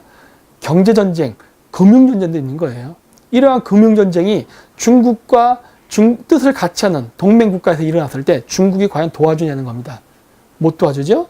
바로 전쟁이 났을 때 지원군을 보내지 않는다는 거예요. 금융적으로. 그러면 지원군도 보내지 못하는 국가랑 왜 우리가 힘을 합쳐야 되는 겁니까? 말도 안 되잖아요. 지원군을 보내줄 수 있다면 생각해 볼 수도 있어요. 근데 안 되지 않습니까? 그러면 우리는 절대 중국 쪽으로 붙으면 안 되는 거죠. 우리가 미국 쪽이랑 같이 간다면 어떻게 되는 겁니까? 그때는요, 우리가 금융위기가 와도 지원군이 돈을 보내줍니다. 물론 전쟁이 나면 지원병도 보내주는 거예요. 실질적으로 역사적 사례가 그랬죠. 6.25 때 미국은 우리에게 지원병을 보내줬죠. 그리고 97년도 금융위기 때 미국은 우리에게 자금을 지원했어요. 왜? IMF 자금을 받아서 빚을 갚은 나라가 전 세계에서 한국이 유일한 나라입니다. 단 한 국가도 IMF로부터 자금을 받으면은 빚을 갚지 못하고 오히려 빚의 구렁텅이에 빠졌어요. 그런데 한국은 빚을 갚았습니다. 그것도 김대중 정권 2년 차인가 3년 차 때예요. 심지어 좌파 정권일 때도 그게 가능했던 거예요. 왜? 봐준 거예요. 보십시오. 중국은 이제 빚을 내서 성장을 하려고 합니다. 시진핑이 또 한 번 집권을 해서 드디어 역사상 초유의 장기 집권을 하려고 해요. 장기 집권을 하려면은 중국 인민들에게 어떤 지지를 받아야 됩니다. 그것은 바로 경제 성장이죠. 근데 그 경제 성장이 지지부진하니까 어떻게 하는 겁니까? 빚을 내서 성장하려고 하는 거예요. 하루에 50조를 풀겠답니다. 큰일 났죠. 중국이 하루에 50조를 풀어서 경제 성장을 하려고 그러면 중국은 그 외환 보유고가 급속히 사라질 겁니다. 그리고 여기서 보이다시피 해외로부터 차관까지 끌어들여서 지금 중국의 경제를 성장시키겠다는 미친 짓을 하려고 하지 않습니까? 근데 이런 나라랑 스와핑을 맺고 이런 나라랑 경제 교류를 하고 이런 나라랑 삼불 정책을 하면서 한미 군사동맹에 치명적 타격을 주는 이러한 정책을 하겠다고요? 미국이 이런 것 때문에 한국에 분노를 해가지고 트럼프 대통령이 분노했다고 하지 않습니까? 한국의 엄청난 금융공격, 그 다음 경제 제재를 취해서 우리나라의 달러가 부족해서 한중 스와핑을 이용해서 우리나라가 중국에 있는 달러를 가져오려고 할 때 과연 중국이 줄까요? 한번 생각해 보시는 겁니다. 굉장히 우리는 심각한 위험에 빠진 거예요. 그리고 중국은 이렇게 보십시오. 연예인들을 통해서 사회주의를 찬양하는 거. 이런 거에 지금 써먹으려고 하는 거예요. 이게 바로 중국의 실체라는 겁니다. 우리나라 한류 배우들 나중에 중국의 사회주의를 찬양하는 그러한 연기를 하게 될 날이 곧 올 겁니다. 자, 한미 동맹의 중요성에 대해서 또 말하면요. 예전에 다른 강의에서도 얘기했지만 우리나라는요. 앞으로 미국과 중국의 갈등으로 인해서 동남아시아, 즉 잘못 말해 그죠. 동남아시아, 남중국해에서 영토 분쟁 그리고 군사적 갈등이 일어나는 것은 피할 수 없을 수가 있습니다. 반드시 일어날 거예요. 지금의 중국의 저러한 행위를 국제사회 뿐만 아니라 동남아시아 국가가 인정하지 않기 때문에 어떤 군사적 충돌이 일어날 가능성이 매우 높아져요. 그렇게 되면 우리가 수출과 수입하는 루트인 인도 태평양 항로가 막힐 수 있습니다. 즉 안전하지 않을 수가 있어요. 그러면 우리는 미국과 중국의 패권 경쟁 때문에 고래싸움에 새우가 등 터지는 그러한 상황을 초래해서는 안 되겠죠. 우리는 바로 이러한 상황을 이용해서 어부지리로 가야 됩니다.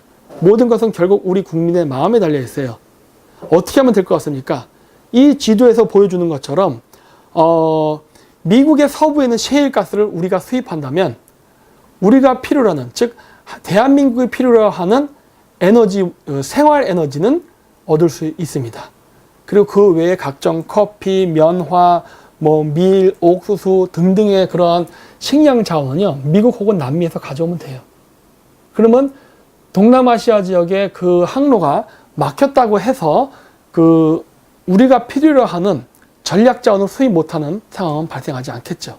근데 그런 자원들을 수입하려고 하면은 달러가 필요하죠. 즉 돈이 필요하죠. 그 돈은 어디서 확보하면 되겠습니까? 그 돈은요, 바로 지금 여기 해외 법인, 해외 공장을 통해서 확보하면 됩니다. 즉 동남아시아를 통과하지 않고 하면 되는 거예요. 바로 미국의 공장을 지어서 미국 시장에다가 물건 팔면 되고요. 그 다음에 멕시코에서 만들어서 남미에 팔면 되고, 인도에 만들어서 인도에 팔고 유럽에 팔고, 그 다음 베트남에서 만들어서 동남아시아에 파는 식으로 가면은 그 지역에서 필요로 하는, 즉 공장에서 물건 만들 때 자원이 필요하잖아요. 원자재. 이런 원자재들은 중동이나 아프리카에서 수입해서 만들면요, 돈은 해외에서 만들고 그거를 전자송금하면 되잖아요. 그럼 그 돈 갖고서 우리 한반도에 필요한 자원을 수입하면 한반도의 남중국해에서 미국하고 중국이 미사일을 쏘고 싸우건 필리핀이랑 중국이 싸우건 아무 상관이 없다는 거예요. 왜? 우리는 돈 벌고 먹고 사는데 아무 지장이 없으니까. 이러한 외교를 하면서 우리가 가야만 미중 갈등 속에서도 살아남을 수 있는 것이거든요. 근데 보십시오. 이런 거 하려면 지금 우리 무엇 해야 되는 겁니까? 한미 군사동맹을 강화시켜야만 되는 거예요. 근데 지금 우리는 어떻죠? 한미 군사동맹을 약화시키고 있죠. 그럼 이런 짓거리를 하면서 우리나라가 살아남을 수 있게 되는 겁니다. 나중에 미국하고 중국이 진짜 무력 충돌까지 발생했을 때. 안 되죠. 그러니까 왜 이런 바보 같은 외교 정책을 하냐는 겁니다. 그리고 왜 이런 바보 같은 정권이 5년이 되기를 우리 국민이 기다려야 되냐는 거예요. 기다리면 안 되겠죠. 어떤 조치를 취하지 않으면 우리 국민 자체가 바로 밥줄이 끊기고 실업자가 되고, 심지어 아주 가난한 서민 같은 경우는 진짜 한강철교에서 또 뛰어내리는 일이 발생할 것이기 때문이죠. 자, 보십시오. 지금 국제정세는 변하고 있어요. 과거 냉전시대 때에는 소련이라는 나라와 미국이 팽팽하게 대립하면서 38선을 그어서 남한과 북한으로 갈라져 있었습니다. 근데 소련 붕괴 이후에 지금의 러시아는 굉장히 경제적으로 피폐됐어요. 약합니다. 국제유가가 낮기 때문에. 그래서 러시아의 국력은 많이 소진됐어요. 그리고 중국도 미국에 저항할 만큼 강력한 군사력을 가지고 있지 못합니다. 따라서 지금 현재 미국이 압도적인 우위를 차지하고 있죠. 그러다 보니까 어떻게 됩니까?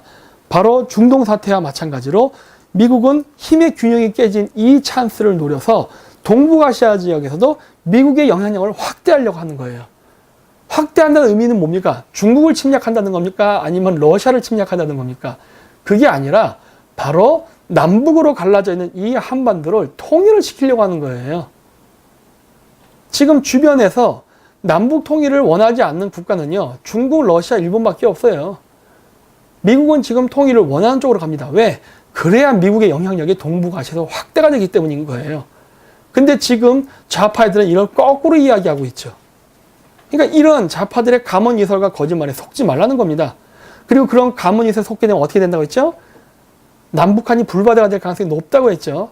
그렇기 때문에 그런 여러 가지 복합적인 입체적으로 우리의 외교적 관점에서 그리고 경제 발전, 경제 정책의 발전의 측면에서 봤을 때 한미 군사 동맹은요 굉장히 더 필요하고 오히려 냉전 시대 때보다 더 강화를 시켜야 된다는 게 결론적으로 나오는 겁니다. 근데 왜 이러한 생각을 우리나라 국민들은 못 하냐는 거예요. 여기도 보이시죠? 미국은 남북한이 통일되는 걸 강력히 원합니다만 그러면서도 우려하는 것은 뭐냐? 남북한이 통일돼서 친중화 되는 건 원하지 않는다는 거예요. 그러니까 우리는 어디에 줄 서야 되는가가 명확해지는 거예요. 지금 남북 통일을 원하는 것은 미국밖에 없는 상황입니다. 그리고 미국이 우려하는 것은 바로 친중이에요. 그럼 우리는 간단해요. 그냥 한미 군사동맹 하면 되는 거예요. 그리고 정보기관의 강화가 필요합니다. 뭐 요즘 보니까 뭐 국정원 엄청 때려잡고 앞으로 국정원의 모든 활동을 영수증 처리하라는데 이것은 미친 짓이죠. 이 세상에 어떤 정보기관이 영수증 처리를 하면서 첩보활동을 합니까? 이런 걸 부정부패를 몰면서 뭐 비자금이나 삥땅 친다 이런 식으로 자꾸 몰아갔는데 좌파들이 그건 말도 안 되는 소리입니다. 왜? 전 세계 모든 첩보기관은 그 공작병에 대해서 공개할 의무가 없습니다. 그리고 그래도 돼요. 물론 그 과정 속에서 부정부패가 생길 수 있는 우려는 분명히 있어요. 그리고 부정부패가 발생하고 있다고 저는 생각합니다. 그럼에도 불구하고 그것은 공개하면 안 되는 거예요. 왜? 이건 국가안보와 직결된 것이기 때문입니다. 그렇기 때문에 정보기관에는요, 국가간이 철저한 사람이 들어가야 되는 거예요. 지금처럼 김대중 정권 때부터 해서 국가간이 없는 좌파들을 정보기관에다 집어넣는다면 당연히 부정부패가 발생하겠죠. 왜? 국가안보를 위해서 그 청문회도 받지 않는 자금을 쓰는 사람들이 국가간이 없다면 무슨 짓을 하겠어요? 개인적인 부정부패를 하게 되고 북쪽에다가 자금을 송금하게 되는 이런 이상한 사태를 발생시킬 수 있을 겁니다. 그렇기 때문에 국가간이 투철한 사람만 들어가야 되는 거예요. 그래야 그나마 그 부정부패율을 낮출 수 있기 때문이죠. 완전히 배제할 수는 없겠지만. 보십시오. 이제 우리나라는요, 국정원을 완전히 해체시켰기 때문에 우리나라에서 지금 활동하는 북한이나 중국의 간첩들을 잡을 수 있는 그 내부적인 자체 정화 능력을 잃어버렸습니다. 뭐 그럼에도 불구하고 지금 많은 보수 쪽 분들이 계시고 또 뭐 미국이나 이쪽에는 그 한국의 문제에 대해서 안타까워하고 관심을 가져 하시는 분들이 굉장히 많으신 것 같은데 내가 봤을 때 이제 여러분들에겐 길이 열렸습니다. 더 이상 미국 국민이라고 발을 동동 굴렀던 분들, 그 중에 국가간이 투철한 그 보수적인 성향을 가진 청년분들은요, 미국 시민권자라면은 이젠 CIA에 가입하십시오. 그래서 우리나라에 들어오실 수 있게 됐습니다. 이렇게 되면 지금 우리 국정원이 해체돼서 지금 북한의 간첩이나 중국의 간첩들을 체포 못하는 이런 상황들을 여러분들이 해결하실 수 있어요. 그래서 우리나라 국정원이 못한다면은 차라리 여러분들이 왜 금반머리 푸른 눈을 가진 CIA가 우리나라에 들어와서 하게 되면 더 심한 일을 할 거 아닙니까? 그러니까 최소한 미국에 계시더라도 그 대한민국의 정체성을 잃지 않은 교민이라면 차라리 검은 머리 검은 눈의 CIA가 와서 차라리 우리의 국익을 위해서 활동해 주십시오. 그런 게 훨씬 나을 것이라 보십니다. 그리고 자, 이 이스라엘 사례를 보십시오. 모사드. 그 국가안보를 위협하는 자는 용서치 않는다. 모사드는 아까도 제가 얘기했죠. 굉장히 무식합니다. 그 자기네 안보에 위협되는 사람이 단 1%의 확률이라도 있다면 혹은 0.1%의 확률이라도 있다면 무고한 시민이 다치는 한이 있더라도 공작을 감행합니다. 그게 얘네들이에요. 그리고 거기서 발생하는 모든 비용, 공작금 절대 공개 안 합니다. 왜? 이거는 안보에 관련된 문제거든요.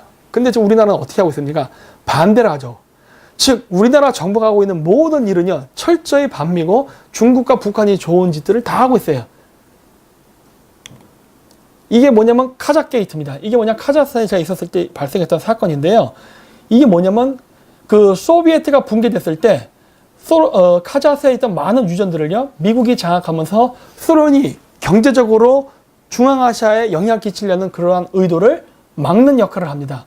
그러면서 엑슨모빌이라든가 많은 미국의 정유회사들이 이 카자흐스탄에 들어가서 그 지역 정치인들에게 로비를 하죠.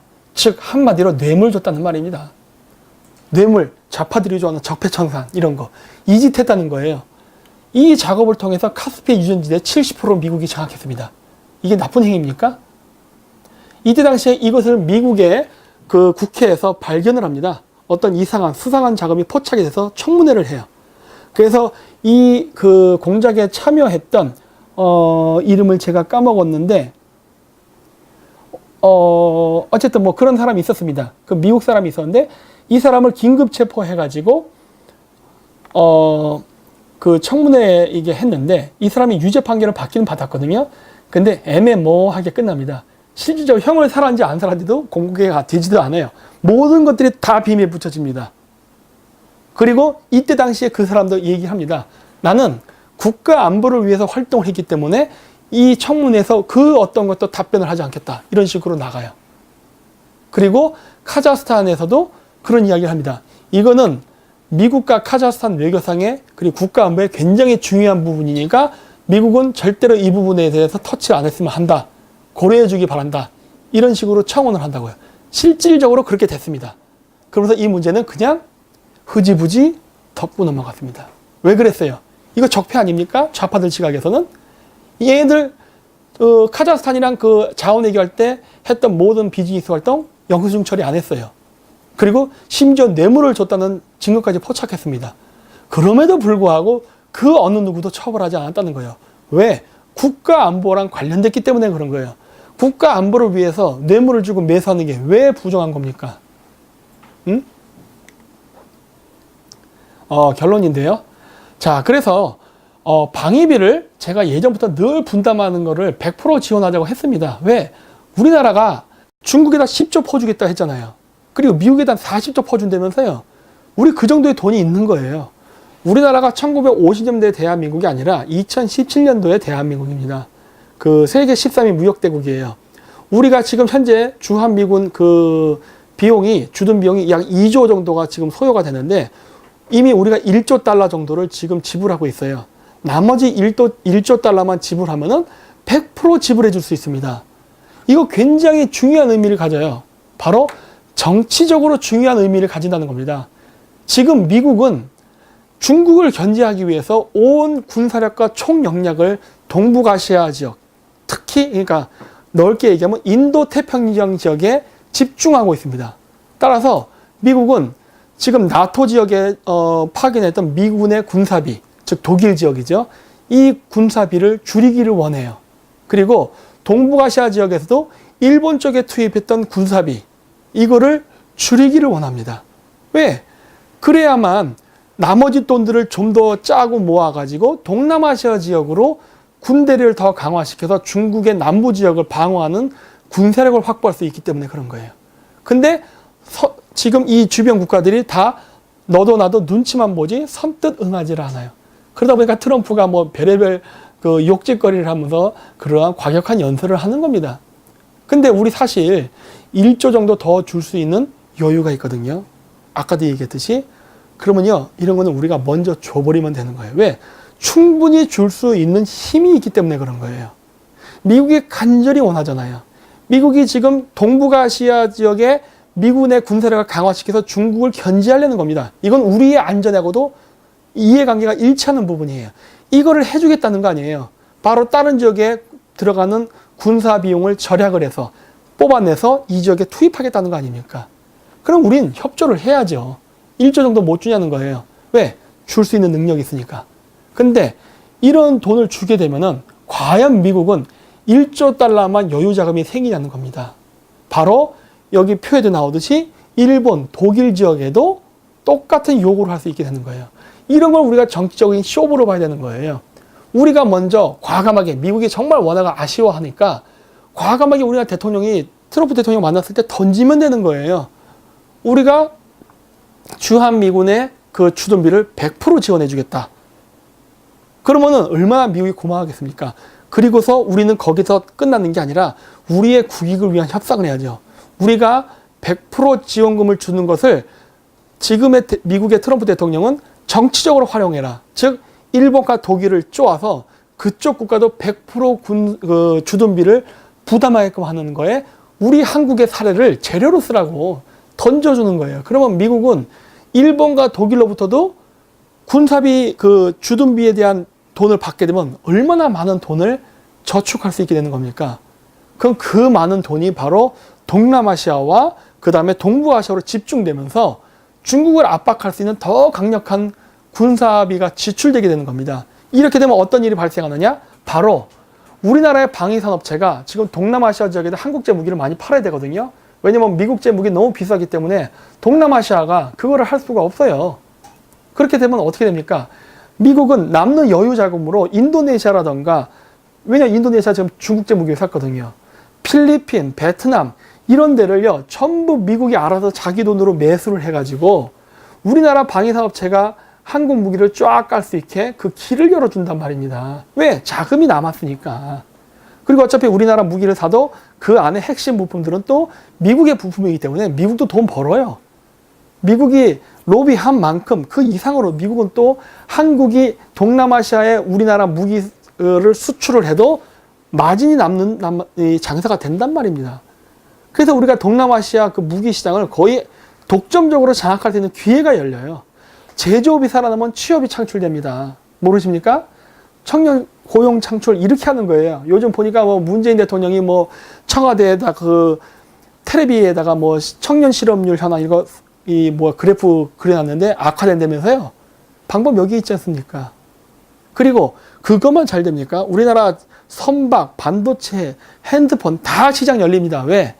우리가 1조 손해 본 만큼 그 1조를요 미국 자체의 시장을 열어준다든가, 그리고 미국이 중국으로부터 사던 알루미늄, 철강, 기타 등등의 제품을 한국제로 바꾸기만 하면 되는 거예요. 어차피 중국에 대한 무역보복 경제 제재를 취하기 때문에 어차피 중국 제품 안 살 거거든요.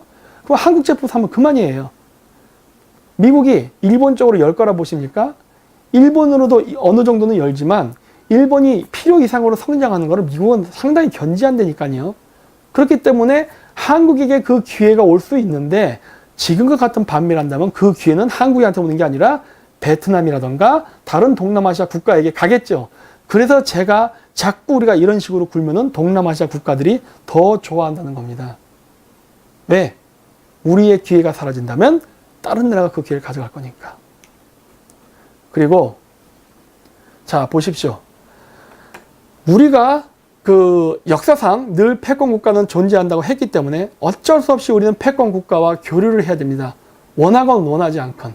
근데 원하건 원하지 않건 우리가 패권 국가와 교류를 할 때는요, 우리의 국익에 맞는 국가와 교류를 해야만 되는 겁니다. 우리의 국익에 맞는 국가. 과연 누구냐는 거예요. 이 앞에서도 보면 인종학살, 정복지로의 인구이동, 주요 통치수단 이런 것들을 보면요, 중국, 러시아, 미국 다 나쁜 짓 했습니다. 저 늘 얘기해요. 저는 미국을 일방적으로 뭐 좋게 이야기하지 않아요.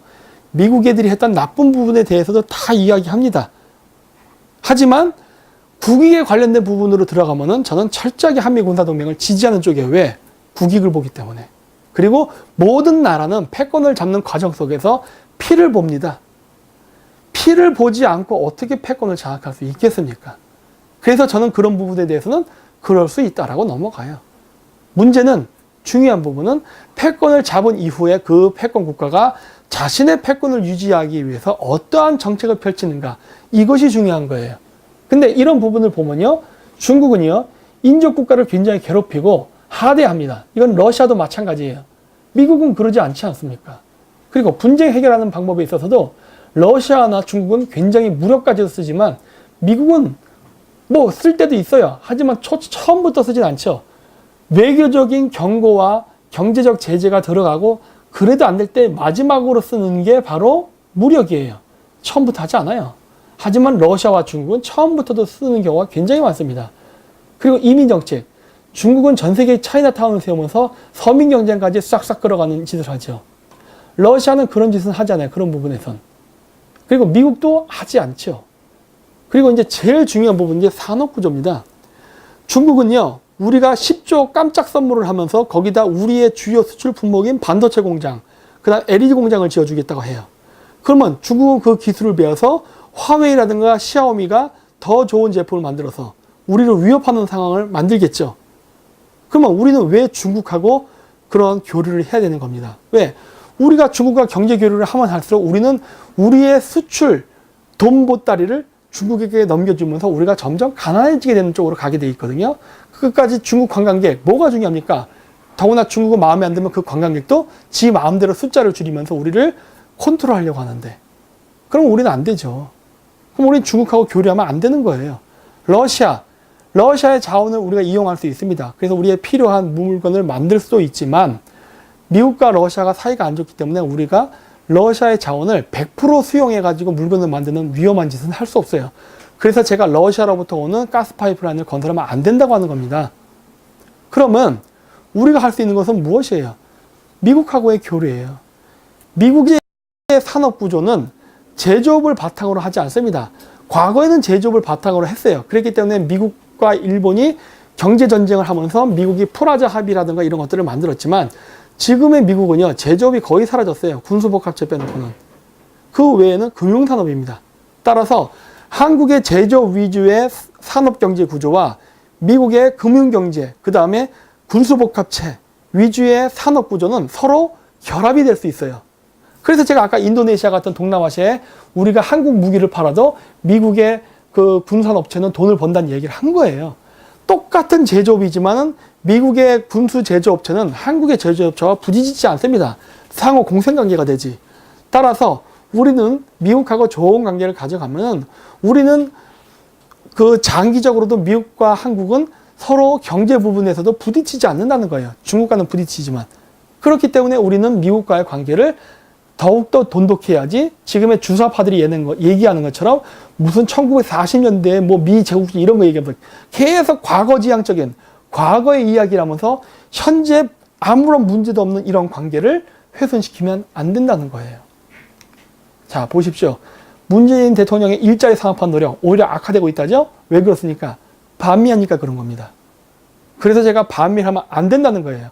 그래서 제가 이번 강의를 하면서 미국의 그런 치부, 아메리칸 인디언 학살이라든가 이런 부분도 다 언급하면서 그럼에도 불구하고 미국과 우리는 좋은 관계를 가져가야 된다고 했던 이유는 바로 모든 패권 국가는 다 나쁜 짓 합니다. 하지만 그러한 패권 국가가 자신의 패권을 잡고 세계 질서를 완전히 장악한 이후에 하는 정책이 우리와 부딪히지 않는다면요. 우리는 그 패권 국가와 공생이 가능한 거예요. 왜?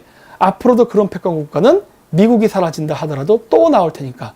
근데 또 나올 수 있는 가능성이 있는 후보자인 중국이라는 국가는 아무리 봐도 우리와 공생을 할 수 있는 여건을 가진 나라가 아닙니다. 그렇다면 우리는 아무래도 미국하고 함께하는 게 낫겠죠. 따라서 우리 대한민국 국민들은 빨리 이런 부분들을 현실적인 감각과 국익이라는 생각, 그 다음에 개인의 일자리, 그 다음에 그 소득 증대를 위해서라도 꼭 이러한 부분을 염두하고 우리가 우리나라 정부의 외교가 잘못됐을 때는 철저한 비판을 하고 그래도 정부가 이 정권을 가진 자들이 정신을 못 차린다면 그 정권은 다시 한번 촛불혁명으로 바꿔야 된다고 저는 생각합니다.